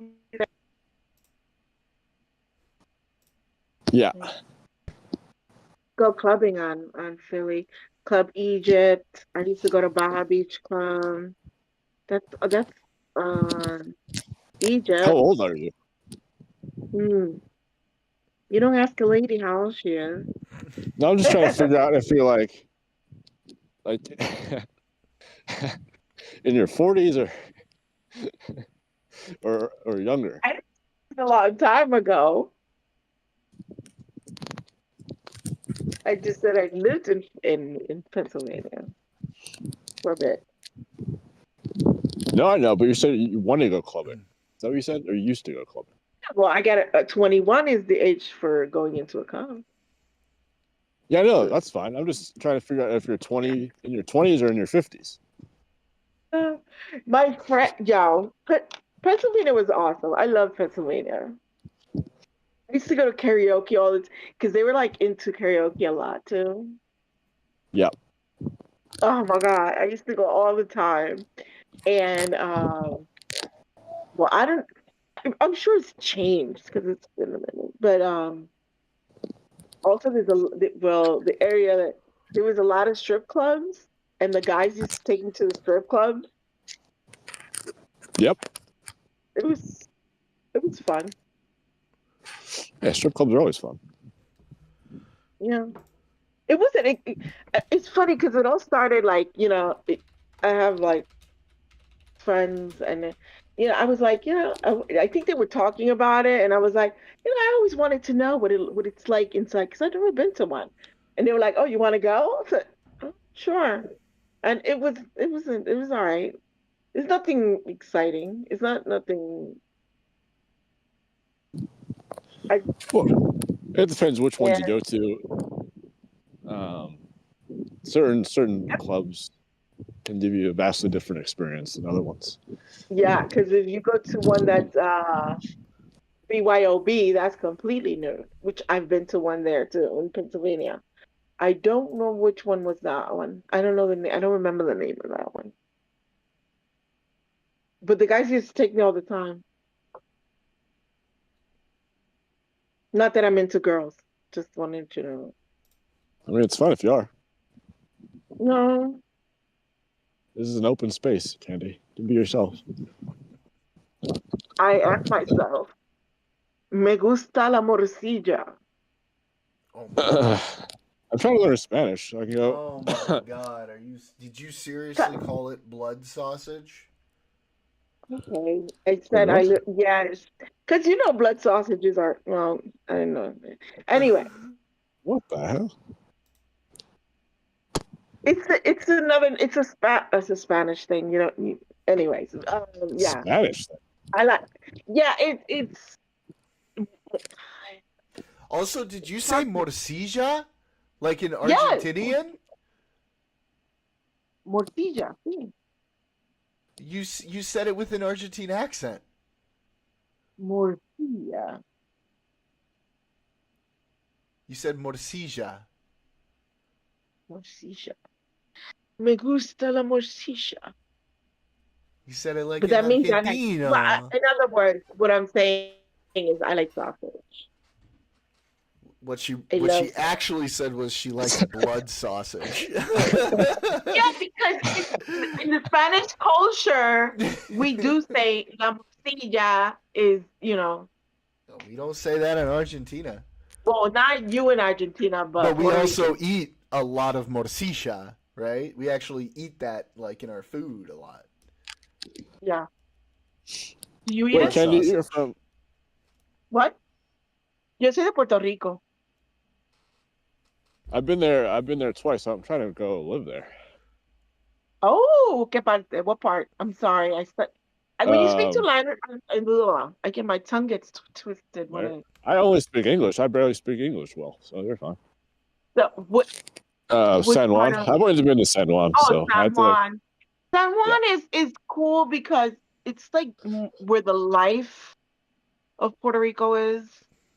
It's very lively. You know what I mean? There's always something going on. There's the hotels, there's casinos, there's nightclubs, stuff like that. It's If you go to where I go usually, I'm going in June again. Oh, I'm really? on the other side of San Juan, Cabo Rojo. That's on the other end, and that's calm beach beach life, like very calm beach life. And it's hard because there because over it's weird. In that part of like in San Juan, you could go at any point and go to a restaurant. Not in Yeah. where my sister lives. Where my state, the restaurant you can't find a restaurant open Monday, Tuesday, Wednesday. Nothing. Thursday. They only wait till the week. They start Thursday, Friday, Saturday is their money. It's their money day. So if you're Yeah, gonna it's go out very. evening, yes, Seems like a very slow country. Not yes, slow, but like it's yeah. very slow paced. If you Yep. want to party, you got to do it on the weekend. Weekdays, no party, no drinking, no going to dinner.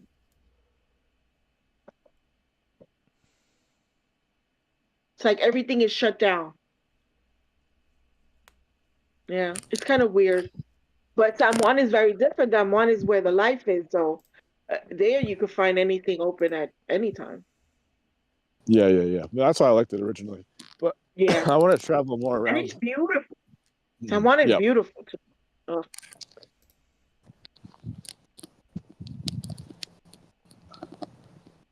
but it's different living. Yeah, I'm going to the other side of the island. I like that. I don't really need to speak Spanish. Most people like speak English there. Oh In yeah, Puerto oh Rico? yeah. Especially in Well, San Juan. Yeah, yeah, Yeah, San Juan. because it's part of America. Yeah. Should be a state. no, it's something not. It's new, but it's not that new because a lot of people don't didn't speak. But over the years, because cable and all that stuff, and they watch like the TV shows and reality TV in English, and they kind of integrated their more English into their vocabulary. Should be a state though.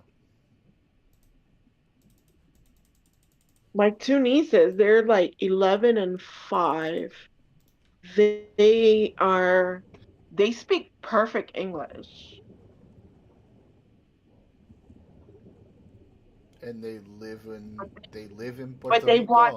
they watch American TV though. They watch Gotta all do it. these TV, Coco Melon and all this other shit that I've never heard of.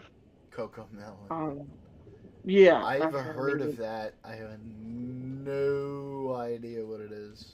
I just know it's a kids Mm, thingy. yeah, it's a kids thing. Yeah, I've never heard of it until I was buying them a Christmas present, and she wanted Coco Melon. I'm like, okay. And I had to go find me a It's a Coco Melon YouTube. Is a because you YouTube don't thing? find them in Puerto Rico. Some things are exclusive to the U.S. Mm. I had to find it here and send it to her there. Ugh. Now we're talking about Puerto Rico and things exclusive to the U.S. and all I can think of is West Side Story. Really, really.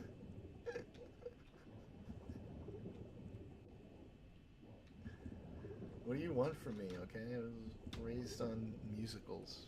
I'm cultured. Okay, He keeps saying lax that. about it.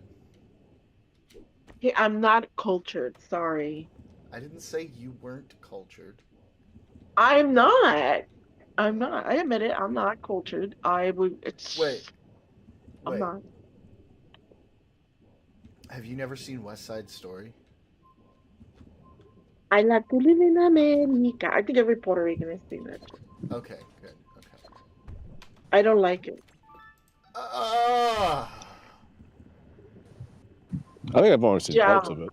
Jo- Joe, I was Yeah. getting like, um, I guess scolded because I don't like Van Gogh. The artist?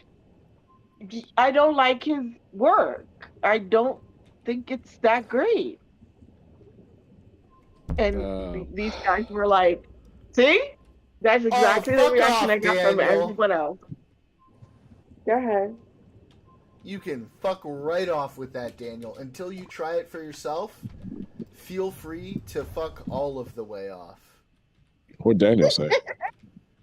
Daniel's talking about they put raisin in their fucking empanadas. Yeah, we Fuck do that. that, and it's delicious. That is nasty. That's nasty.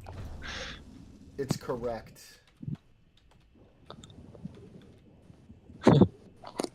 But yeah, they were making fun of me because I don't like Van Gogh. And like, yeah, people might like his artwork, but just because everybody else likes it doesn't mean I like it. Actually, as a matter of fact, I had a question for you. Who's the character on your little picture in your Discord? Who are you talking to? You. You have like an anime It's, character. What is yeah, it's from an anime called Yu Yu Hakusho. I know Yu Yu Came out a long Hakusho. time ago. Yusuke. I know Yu Yu Hakusho. Yeah, well, it's Yusuke. It's the main character. Is it? Yeah. I can't read. No, It's I'm lying right now. For no no, reason. no. I can't see it. I can see it, but I can't.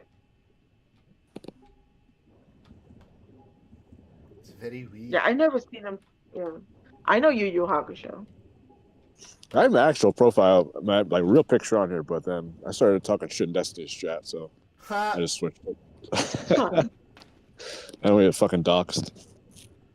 That's funny. I just asked because I like anime and I like certain things. I saw a dude on a bicycle. I didn't take a close look. I just assumed it was fucking Moomin Rider. Moomin Rider! Yo, that's from One Punch Man. Yo, that anime is so fucking good. So good. It's so, and I'm so mad that they haven't done a season 3. Yeah, but you know, quality over quantity, right? Let them So get fucking there. good. Let 'em I've only get seen there. the I first want season. more. I want more. I was reading the manga. The manga gets into more each character. Like it kind of like goes into each character individually, and because there's a lot of character besides the heroes, the S Hey, blue class heroes. collared. Welcome back. Right. So it goes into all the heroes and kind of like giving you a backstory for each kind of hero. The manga goes into that. But I haven't seen a season 3. I'm dying for season 3 of One Punch Man. You are But not the have you only ever seen one. that? Have you seen that, Joe? Yeah, I watched the first season because this girl I was seeing told me to watch it, but I only watched the first season. Oh, It's so good. Season 2 is great as well.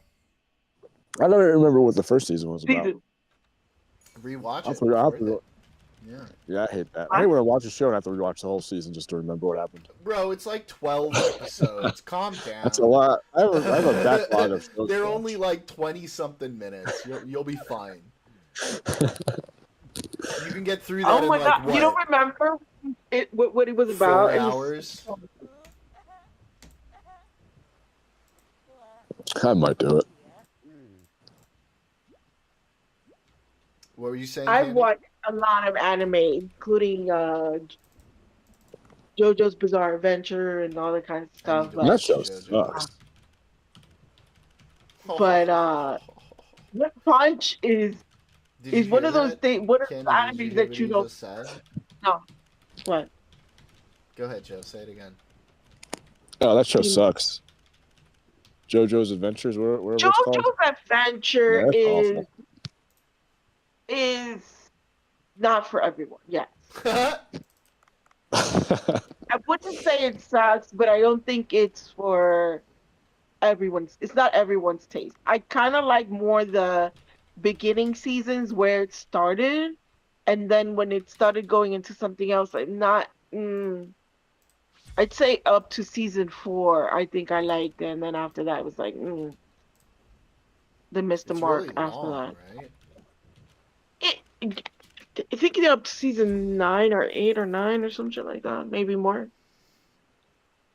And each season is like its own story, so it's not like some animes where even if it's a different season, it's still a continuation of the first season and it just keeps going. Each season has its own, so it starts and wraps up in one season. So you're really not missing anything if you skip a season, because it's everything has a one theme in the season and it starts and ends in that season. And then when for instance, like season 5 was about Dio's son, and then season 6 was about Jotaro's daughter. It's completely different characters, completely different people, completely different story, but it's in the realm of the same anime. I haven't watched any of Sorry, I'm any of these people. I'm sorry, I'm a geek. I'm sorry. I apologize for being a geek. I mean, I'm a geek too. I'm just kind of a different kind of geek. Mm-hmm. I enjoy anime too, but like I'm more of a sci-fi geek. I'll be like, I'm a geek, but I'm like the cool kind of geek. I didn't The say good. that. I'm just cool. Mm-hmm. That's Okay, exactly it has what you would nothing to say. do with what kind of geekiness I am. Mm-hmm. You are cool, really. Yeah, very cool Blue and collar interesting. liberal. Think he's laughing at you. That was from a while ago. I was Okay, hoping you didn't catch that. dude, I keep my chat up all the time. What do you mean? I was hoping you didn't catch Catch that. that? Of course, I'm gonna catch that. Okay, we I gotta need see what another people are laughy saying. face. We need another laughy face so they can. But no, We need the yeah. What project? Oh my god! Oh my god! we need the Benny Morris laughy face. Let me see if I can add that in here. The one we use in the server and from Destiny's chat, the Benny Morris laugh face. Let's see if I can add it. It's the S class heroes king, the one that keeps taking the credit for One Punch Man for what his deeds, Yeah, King. and Yeah, everybody thinks king, and then they think he's like this. Oh, he's an S class. He's really strong, and it's not him. yeah. Yes, it's very funny. Oh my god! I think it's a great anime. It's fantastic. It is funny. It's fantastic. In the realm of animes that exist out there, it's one of the best. Because I also like Naruto. I watched the whole Naruto. thing and I read the manga too. Naruto. No, this is English. You said it in Uzumaki. English. Naruto Uzumaki. Avatar, The Last Airbender is still the best anime.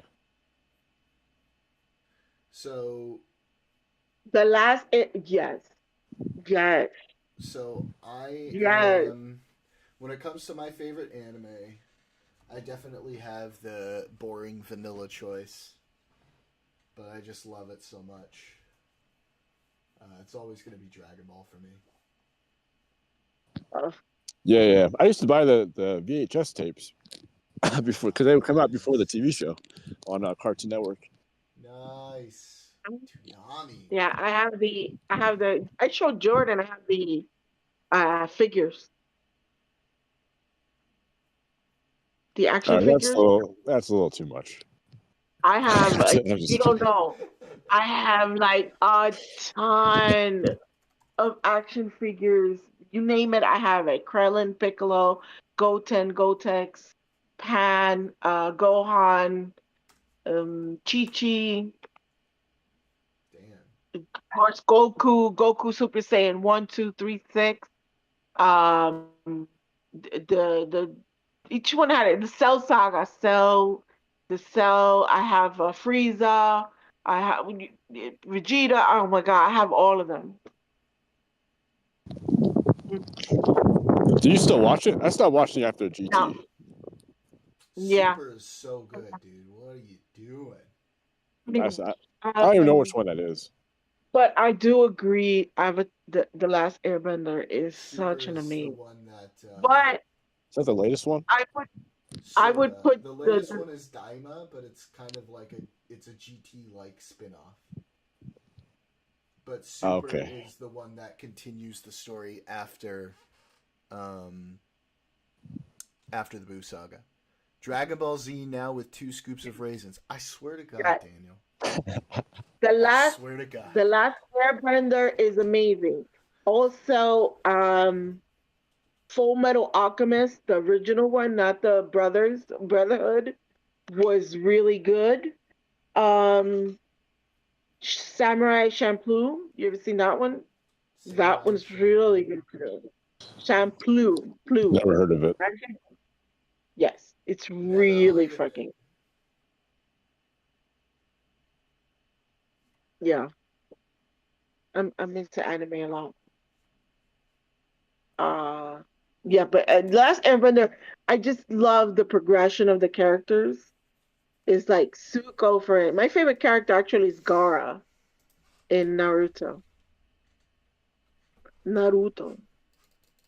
I like the progression where, like Zuko starts off as being like the villain and then ends up being, taking a totally different path. I love the ass Airbender. I have it. I have the series. I should get one Punch I think they're Blu-ray. making a new one after Legend of Korra. Legend of Korra sucked. It was bad. It wasn't bad, but it wasn't as good as It was Avatar. it was bad. It was bad. It was Uh, okay. Okay, I'll give you the part you seen it, right? So like the part where they talk about Juan, the first Avatar, that part was good. Other than that, no. okay. No. I didn't like it at all.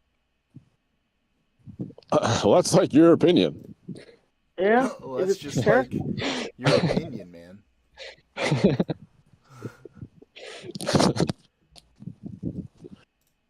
Uh, what's the next Avatar's Earth would be the next one.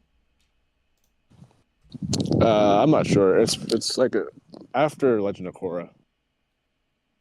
Yeah, the next one would be because Aang is Well, I don't know who the air. one. I can look it up, but Roku was fire, or Aang was air. Korra was water, and then the next airbender should be Earth. Uh, Avatar should be an Earthbender.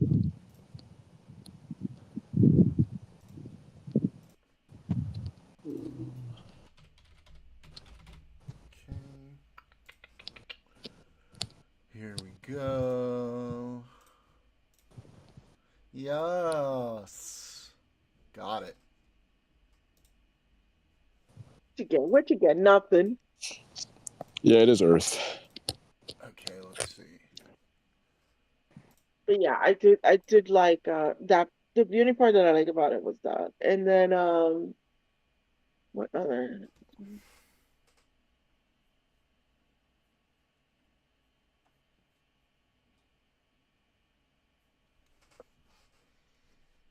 Okay.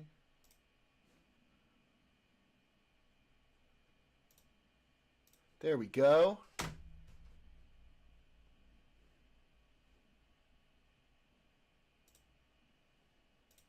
Added the Benny Morris laugh emoji. I would like to see kind of like what happened between, after they defeated the Fire Lord.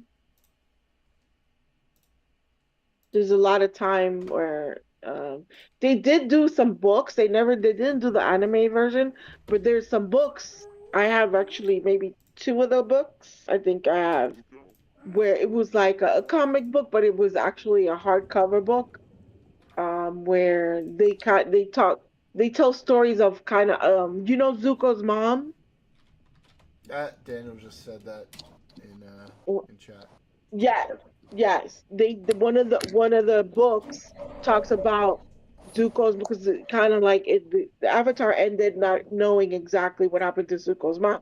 It tells what happened, and then there's more to it. I don't know if you want to look into it. I don't want to spoil it or anything. But one of the books talks about that, and then another one has to do with the Earthbending Nation. I gotta remember. I've read them both, and I can't remember off the top of my head.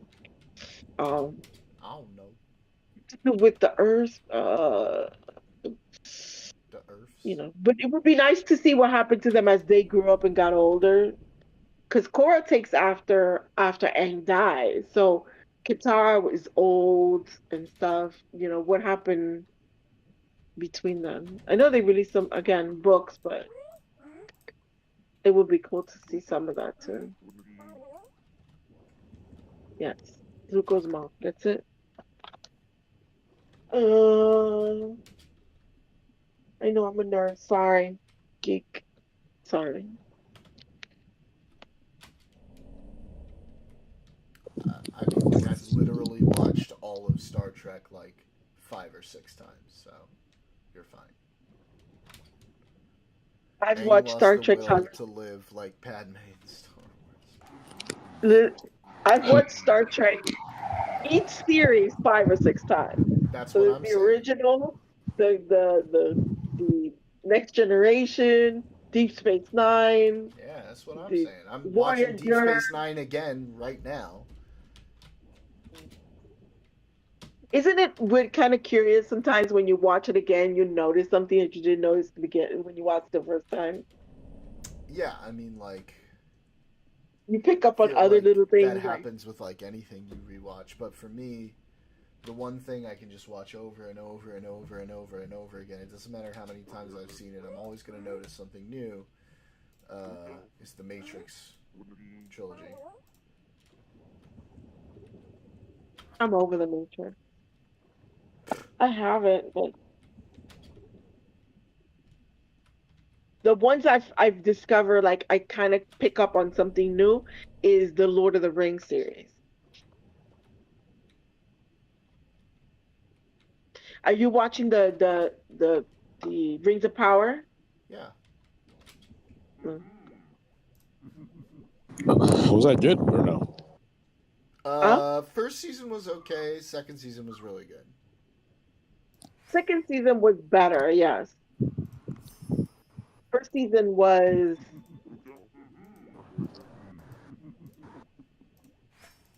It was okay. It was fine yeah. Some seasons sometimes just lay the groundwork for the next for one. They're what's kind of coming up. Yeah, right, that's definitely what the first right, season did. It's, and that's why it's kind of boring. But then yeah. but yeah, it makes more As sense for when the second season comes in. Daniel says, "I want Deep Space Nine and Voyager remastered in HD Blu-ray like TNG. That'd be amazing."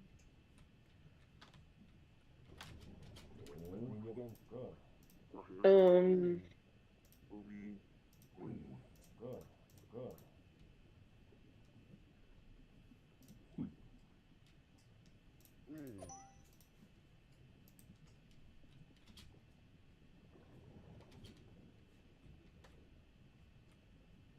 Yeah.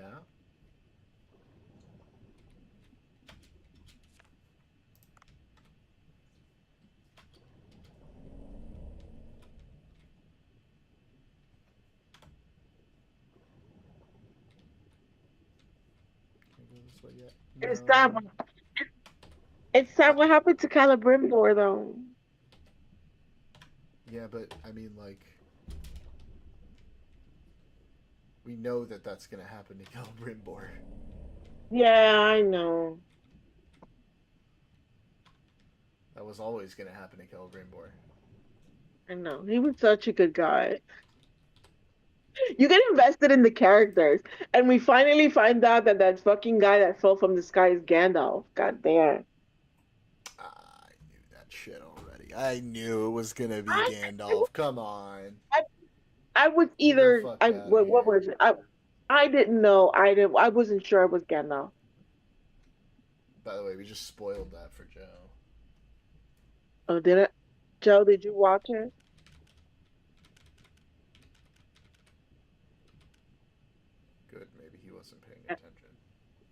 Uh, yeah, the Rings of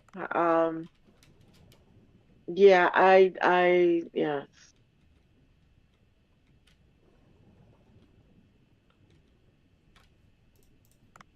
But I like the Lord of the Rings period. Like the whole lore See? behind it. I watched there's an animated it's not an animated this is a there's a YouTuber uh Nerd of the Rings.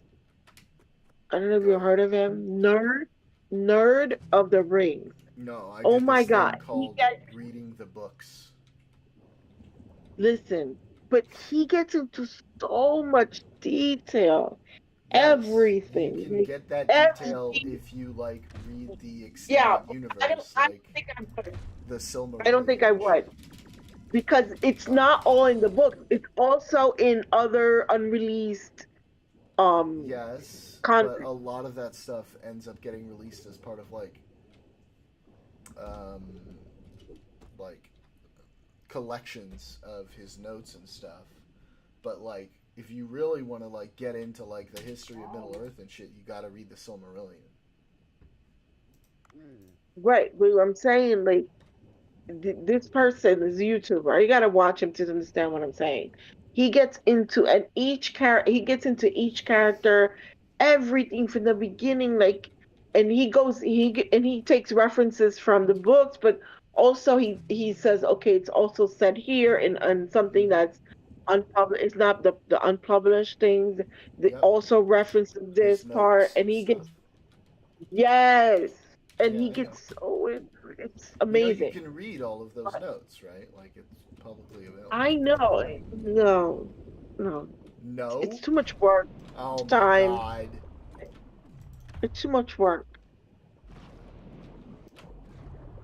It's a lot when it comes to Lord of the Rings. Certainly, but it's worth it. Did you like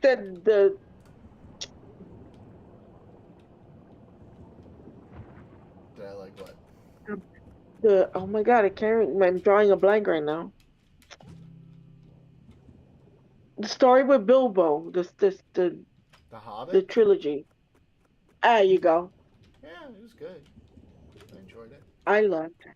I mean, No, I don't like they a lot definitely of people would stretched not it like out, but that's because a lot of people were going into it thinking it was going to be like as good as Lord of the Rings, but the book's not as good as Lord of the Rings. It's like a prelude to the Lord of the Rings. It was never meant to be as good as Lord of the Rings.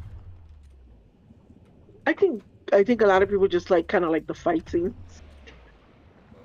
You know, the war and the fight scenes and all that stuff and you know what I'm talking about? In Lord of the Rings, there was a lot of fight scenes and sword fight and whatnot. If there's not enough of that, they don't really like it. But I liked it. I really liked it. The Hobbit. It was really good. Yeah, And I the mean, guy who played the Hobbit did a I fantastic read The job. Hobbit before I read The Lord of the Rings when I was Yeah, a kid. that's the only book I read, The Hobbit, when I was younger.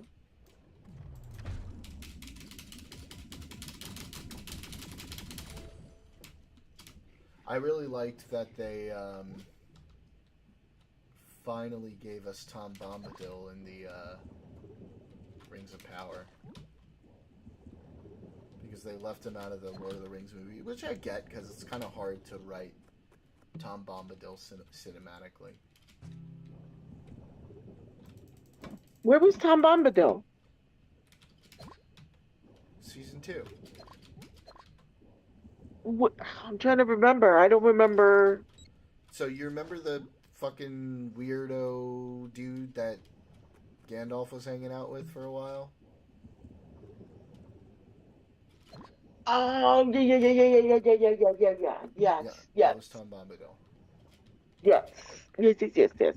Did your dad ever make a He, parody he, character ta- of he Bilbo talks like Baggins? What in do you mean? riddles, and Oh, he talks are you? like in riddles. What are you talking about? Yeah, he talks in riddles. Yeah. Oh God! Now I got it, Daniel. You motherfucker.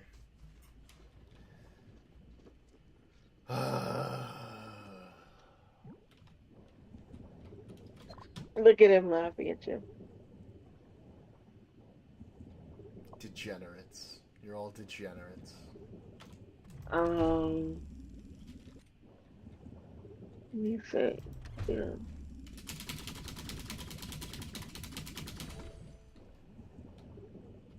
Degenerates, I say. It starts really interesting, and when they kill, it was kind of confusing. I thought when he killed Sauron, I thought, and then he just turned into this black stuff, and then I thought he was like a fake Sauron or something like that. You know what I mean? Sauron. I didn't, Sauron can I didn't change think his he was the form, real. Yes, he's a yes. but like dying in Middle Earth doesn't mean you die like necessarily for good, especially if you're, a Valar.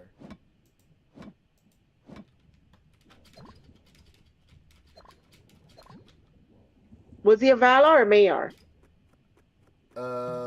He might have been a Mayor. Hang on. Yeah, I think he's a Mayar. Yeah.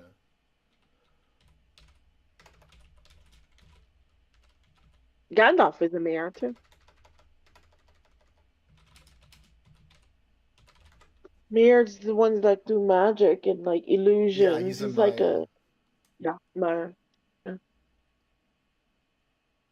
Uh, Morgoth is the Valar. Yeah, yep. His master. All Yeah. right. Mm-hmm. It's kind of weird when you say his master.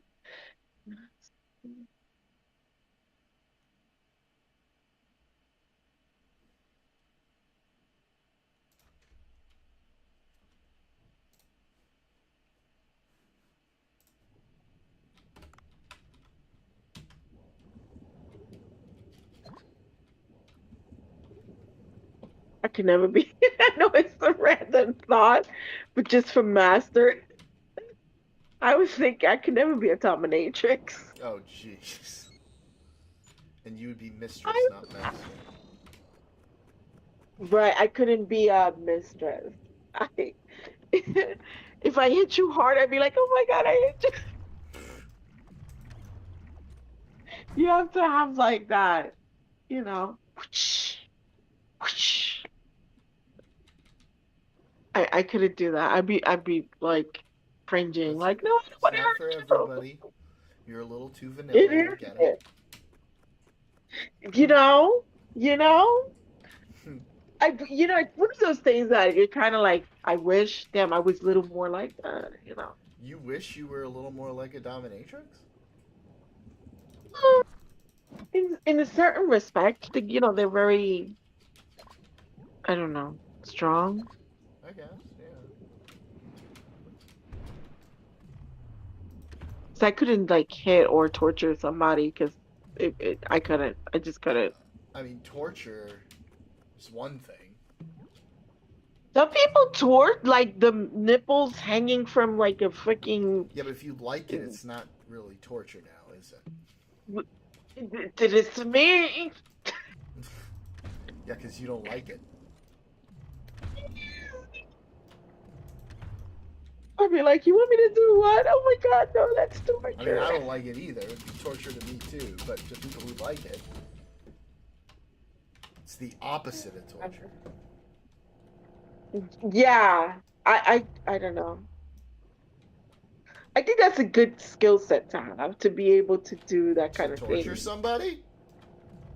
Not torture. I don't want to say torture. Mm.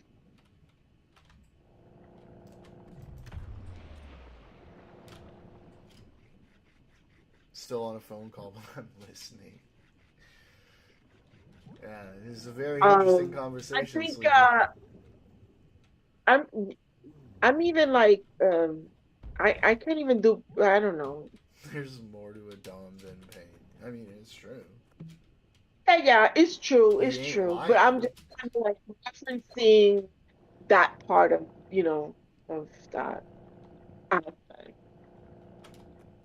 The dominant, right? Like that domineering. I'm not domineering like that. I'm stubborn and I'm opinionated, but no. Actually, I'm like the opposite. I cave in very easily. You came in very easily. Cave in. Oh, okay. I was like, Like, yeah. Like I could be like, like, I don't know.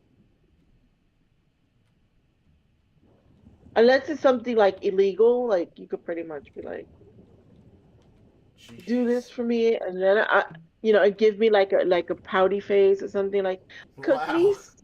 soup, like cook me soup, and I'm like, no, I don't want to make soup. Now No, I know how to can you get you please? to And you give acquiesce to me my like arguments. puppy eyes and stuff that I can't Next resist time it. you I'm like, okay, disagree with I'll me on make it. something, I'm just going to give you puppy eyes. Yes, and I'll cave in. That's how weak I am. Puppy eyes does me, and that's it. Don't kill the mermaid. I'm not going to. Daniel, it doesn't, The it safe won't, word comes it out. won't, it won't, because you'll That be is the sitting safe there going, word. how fucking delicious is this? I want more.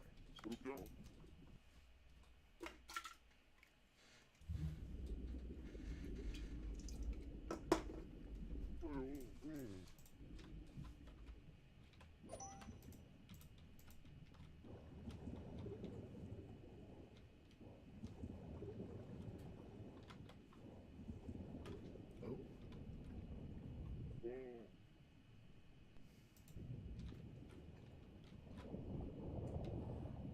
oh, fuck.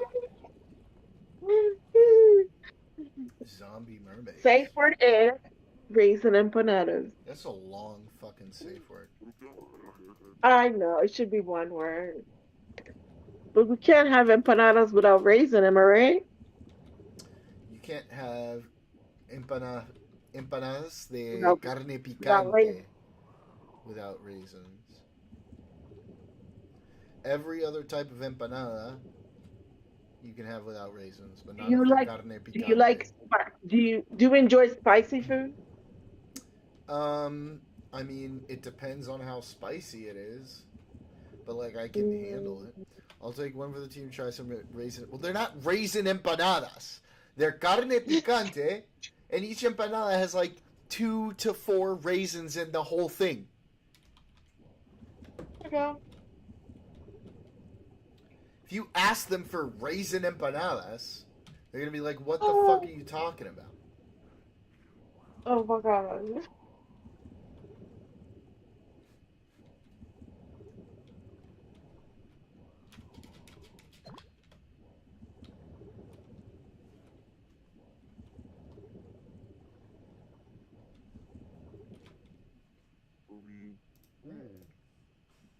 Where that key? The picture seems to imply something. Okay, Venga, ahora voy a estar en el baño. dale.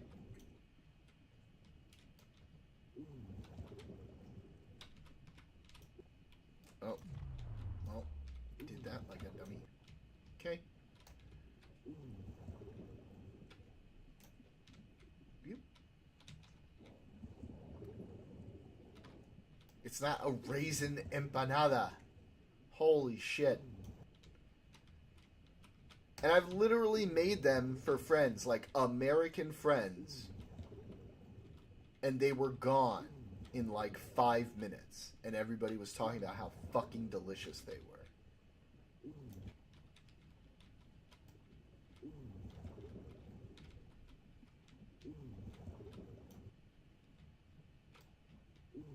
And you know what? One of the things they said, they were like, wow. You know what was really interesting? What made it so much better? The fucking raisins.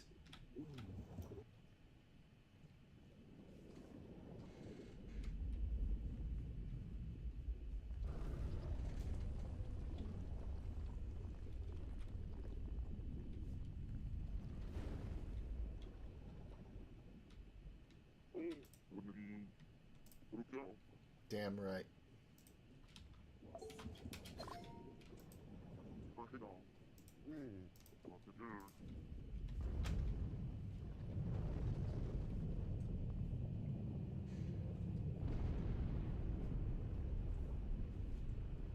Oh boy, shit's about to go down.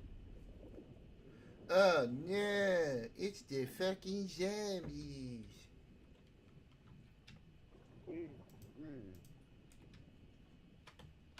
It's crumbling apart. Oh. Where are we going? Wow.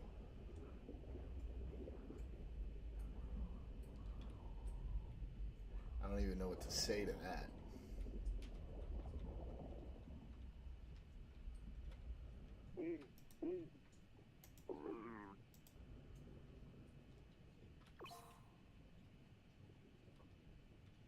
For some reason, that sounds like somehow Palpatine returned. No guns or knives can kill them. Escape the cave without being spotted. Oh, fuck! Fuck!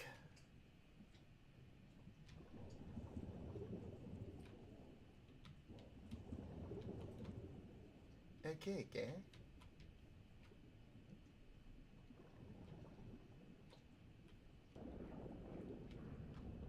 Gotta hide behind the statues. Zombie movie.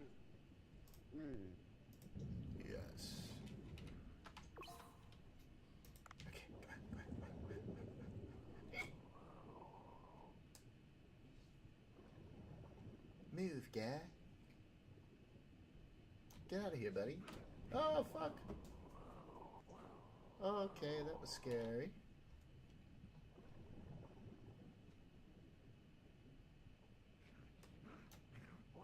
Woo.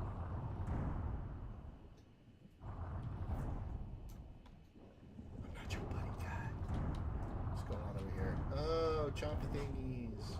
Classic platforming shit. Oh, no! Okay. I thought he was coming this way. Where am I going? Okay. Hide behind the statue. Nope. Nope. Nope. You don't see me. You don't see me.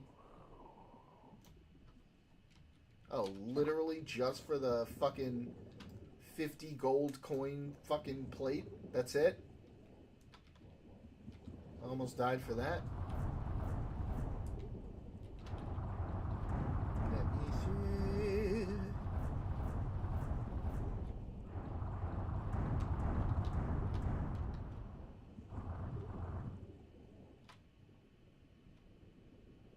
We get out? Oh no. And yeah! And yeah! Go! Fucking. Oh shit!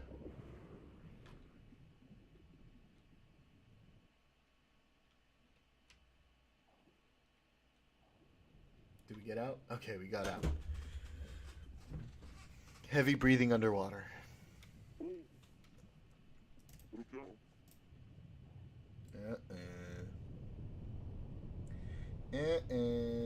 Oh no, it's the fucking environmental prick. No!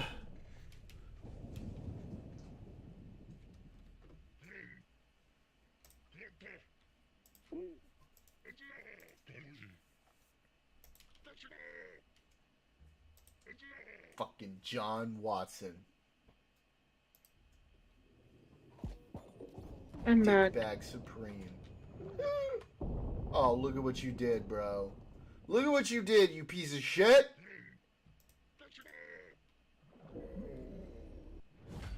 Is inshallah empanada? What the fuck is that?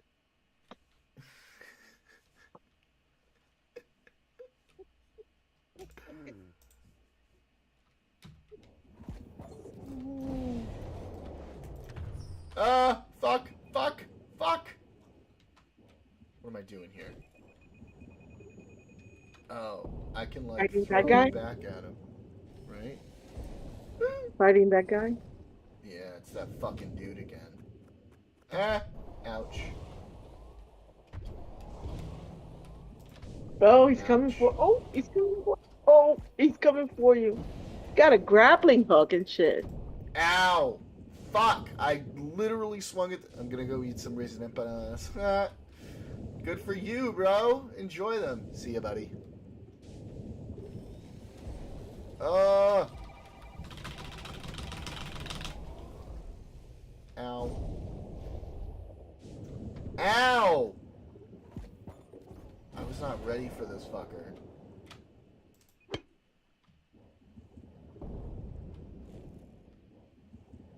Oh. Ah. Go away, you prick. I'm put to make some coffee. I'm in the mood for it, but I know I'm gonna regret this. Got him! Bitch ass. Ah! I'm in the mood for it. Fuck off. Fucking C, bro. Ah. Oh, he gotcha. He gotcha. Here we go. Got him! Do that to yourself, Joe. You will never regret it. No, don't do it. Ah!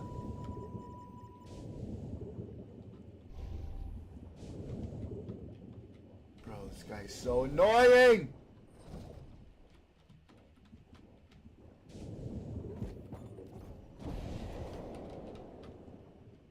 Oh. Well, that was a mess.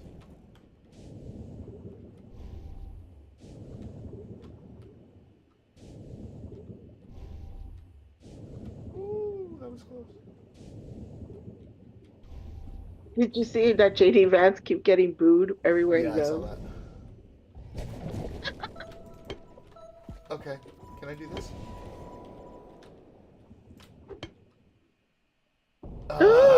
Oh my God, that was so close. Oh, This guy is so fucking annoying. Okay, come here, come here, come here, come here, come here. No! Oh my god, I swung too early. I'm gonna die. I knew it. Ah! Gotta start there's a this whole pickaxe fucking on the thing over floor. again. Okay, here we go. Here we go. Here we go. There's a pick. Uh. Wah, wah, wah. Okay. Okay. Okay. Okay. Wah, wah, wah. Got you, bitch. Let's go. Come on. Which was the pickaxe? It's what I had before when I swapped it out for the bat. Oh. I gotcha. So when you swap it out, I get it. Okay. Okay, give me a bitch. Here. Boop. Got you again. Baseball.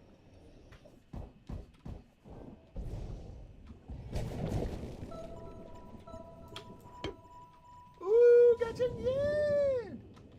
Ah!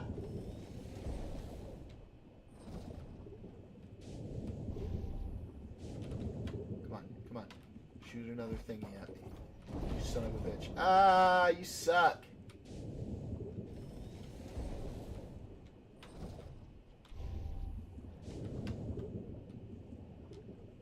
Neither of you have ever tried it. You literally have no idea.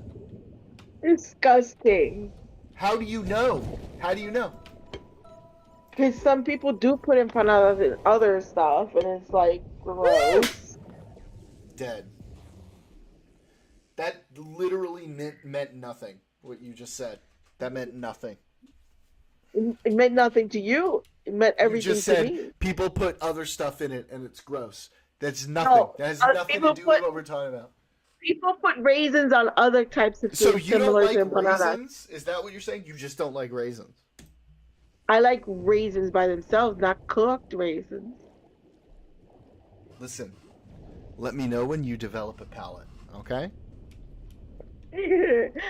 You hate being wrong, but still, you're No, no, wrong. no, no, It's no. there. It's not about that. I'm not wrong about this. You're wrong. Millions of You're wrong. people eat it this way. You're Mm, wrong. You're wrong. No, you're wrong. No, you're wrong. And when you try it, you're gonna come back crawling, begging for my forgiveness.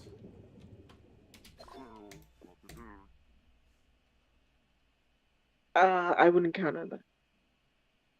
I don't have to count on it. I know. I know. No. It's going Nah. to happen. It's gonna be great. You'll love it. You know, the greatest. I know the best empanadas Absolutely delicious. is gonna be You've never delicious. had I know anything the best like it. empanadas. Never had anything like it. Quite frankly. You know the best. Quite frankly, I know the best empanadas. You've never had an empanada quite like this one.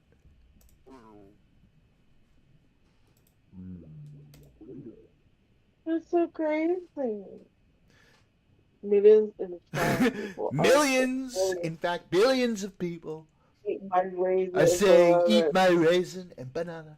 They're so successful. People say, Donald, these are amazing. And I said, I know, they're huge.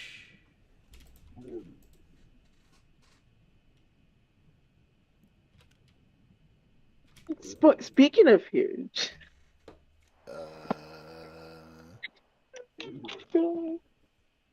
Latino people so dirty. You literally just said, speaking of huge. Yeah, because my mind just went.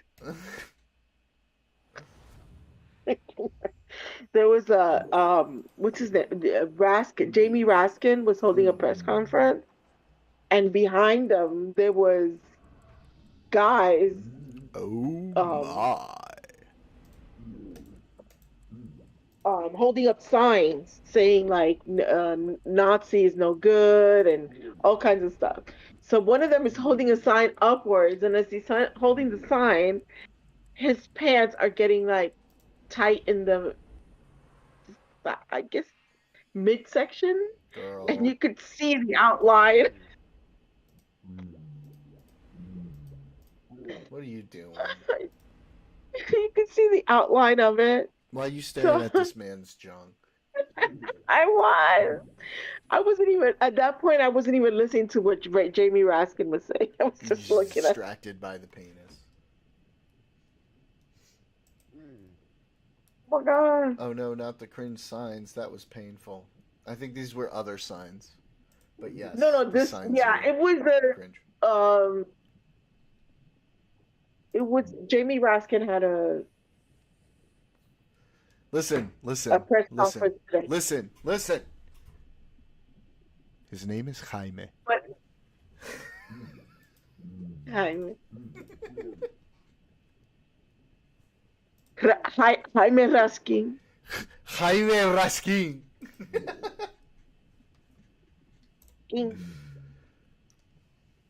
Mira, se llama Jaime, ¿ok? No me Jaime das esa Raskin. mierda, Jamie, ¿ok? Chupame un huevo. Se llama Jaime. Chupame. No, that's not how we What? speak. Yeah, I know how you speak. We put the emphasis on other syllables. Uh-huh. So We we don't say say chupame. chupame. I know, that's what you say. We Yeah. say chupame. Yeah. Which is incorrect No, speaking. no, That's, no. Sounds it is incorrect.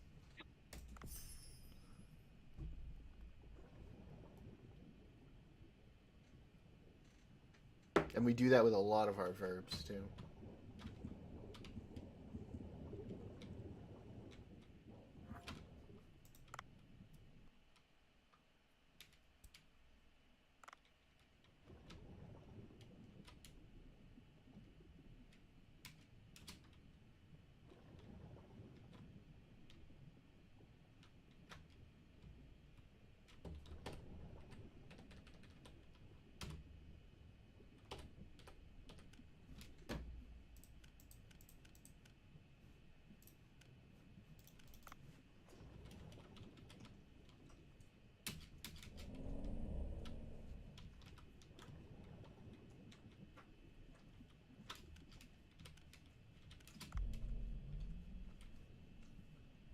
Yeah, the cringe signs were fucking painful, bro. I'm right there with you.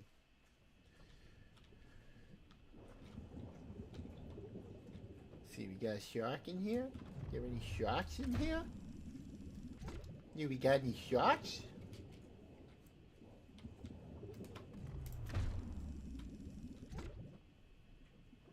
Yeah, we do. We got a long-nosed saw shark. What? Hey, little guy. Hey, little buddy. You should come over here. Ow. That hurt. That also hurt.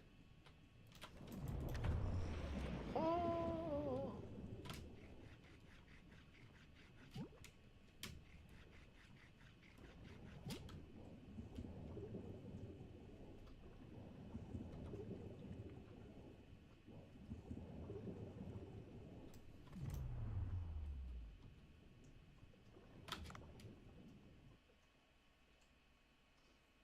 Did you see you there? Yeah. Did you see the faux pas with the hats, with the baseball hats?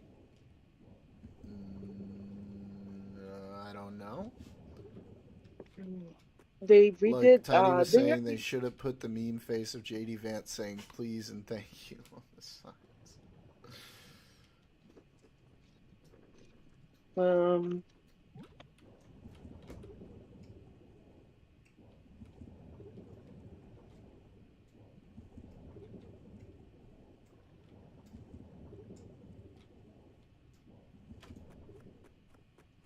Thank you.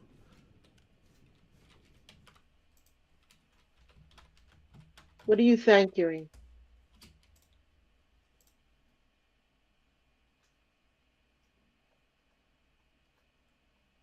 Hang on.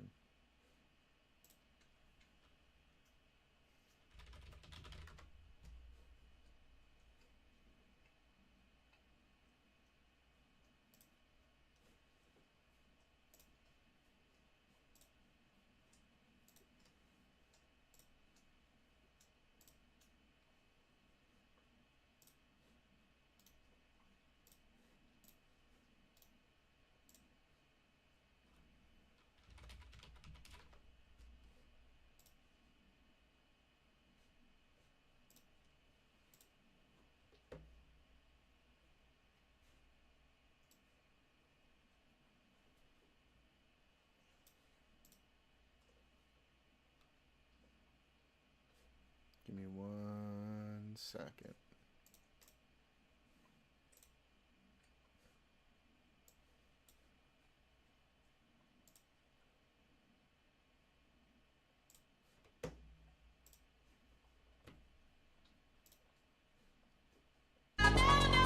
Whoa. Fucking shit playing. Hang on.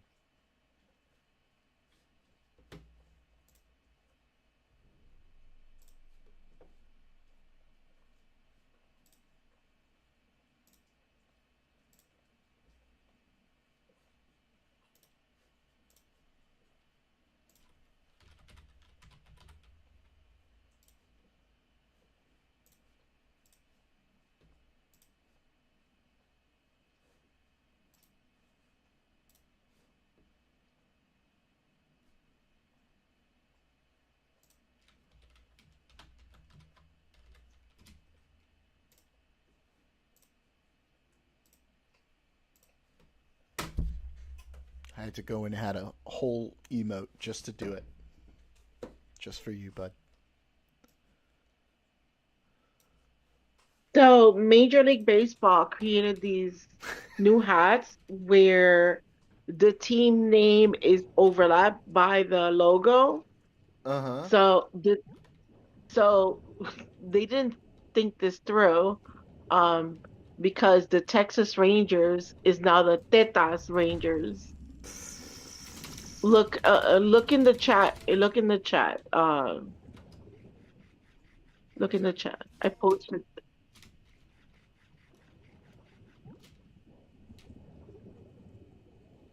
I will in just a second. Oh, these are new. These are new fish. These are new fish. Brand new fish.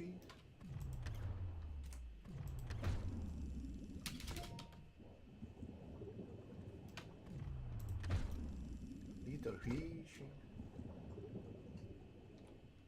I had no coding before.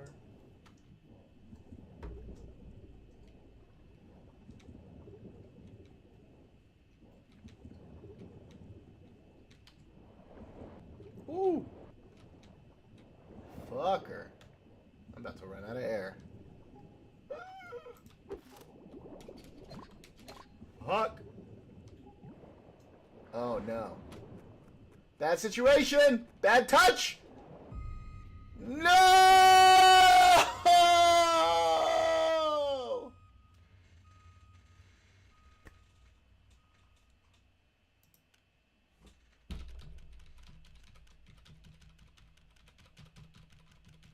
Unfucking believable. All right, so look at the chat real quick. I need a second. Okay. Well, why you take your second look at the chart? Fucking hell.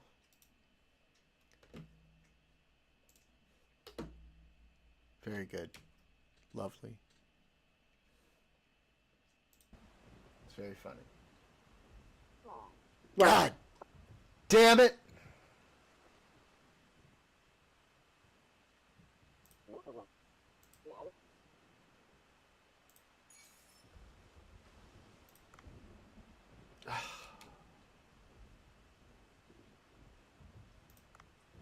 That's so upsetting. I had a whole bunch of shit. I just lost all of it except for one thing. Fucking hell, man. What the hell is happening? Nature of the beast. Look at this picture. I saw it. It's funny. Okay, so like the Texas Rangers is the Tetas, and then the Astros is the assholes, It's the and the Astros. Angels, the ashholes, and then the Angels are the anal. Tetas is really the only one that works that well. The Angels one kind of works. No, well, that made the news because when they made the new design I for don't the know who hat, didn't catch that. whoever was tweeting that didn't catch that for some Yeah, that's reason. wild They, that they didn't catch that. they took the tetas off the market. Whoever was making those logos was like, and that's just a few of them. Like all of them had that logo, and it's in the wrong place, and it's making some funny. It made the news. I'm just thought I'd just let you know because it's funny. I would have Ash, appreciated a lot more if I hadn't just fucking died. anal Yes, yes. anal. It's very funny. It's the anal. What team are you on, Jordan? I'm in the anal. Yeah, I'm a Mets fan. They hid the Tetas. Ew. No wonder we don't get along.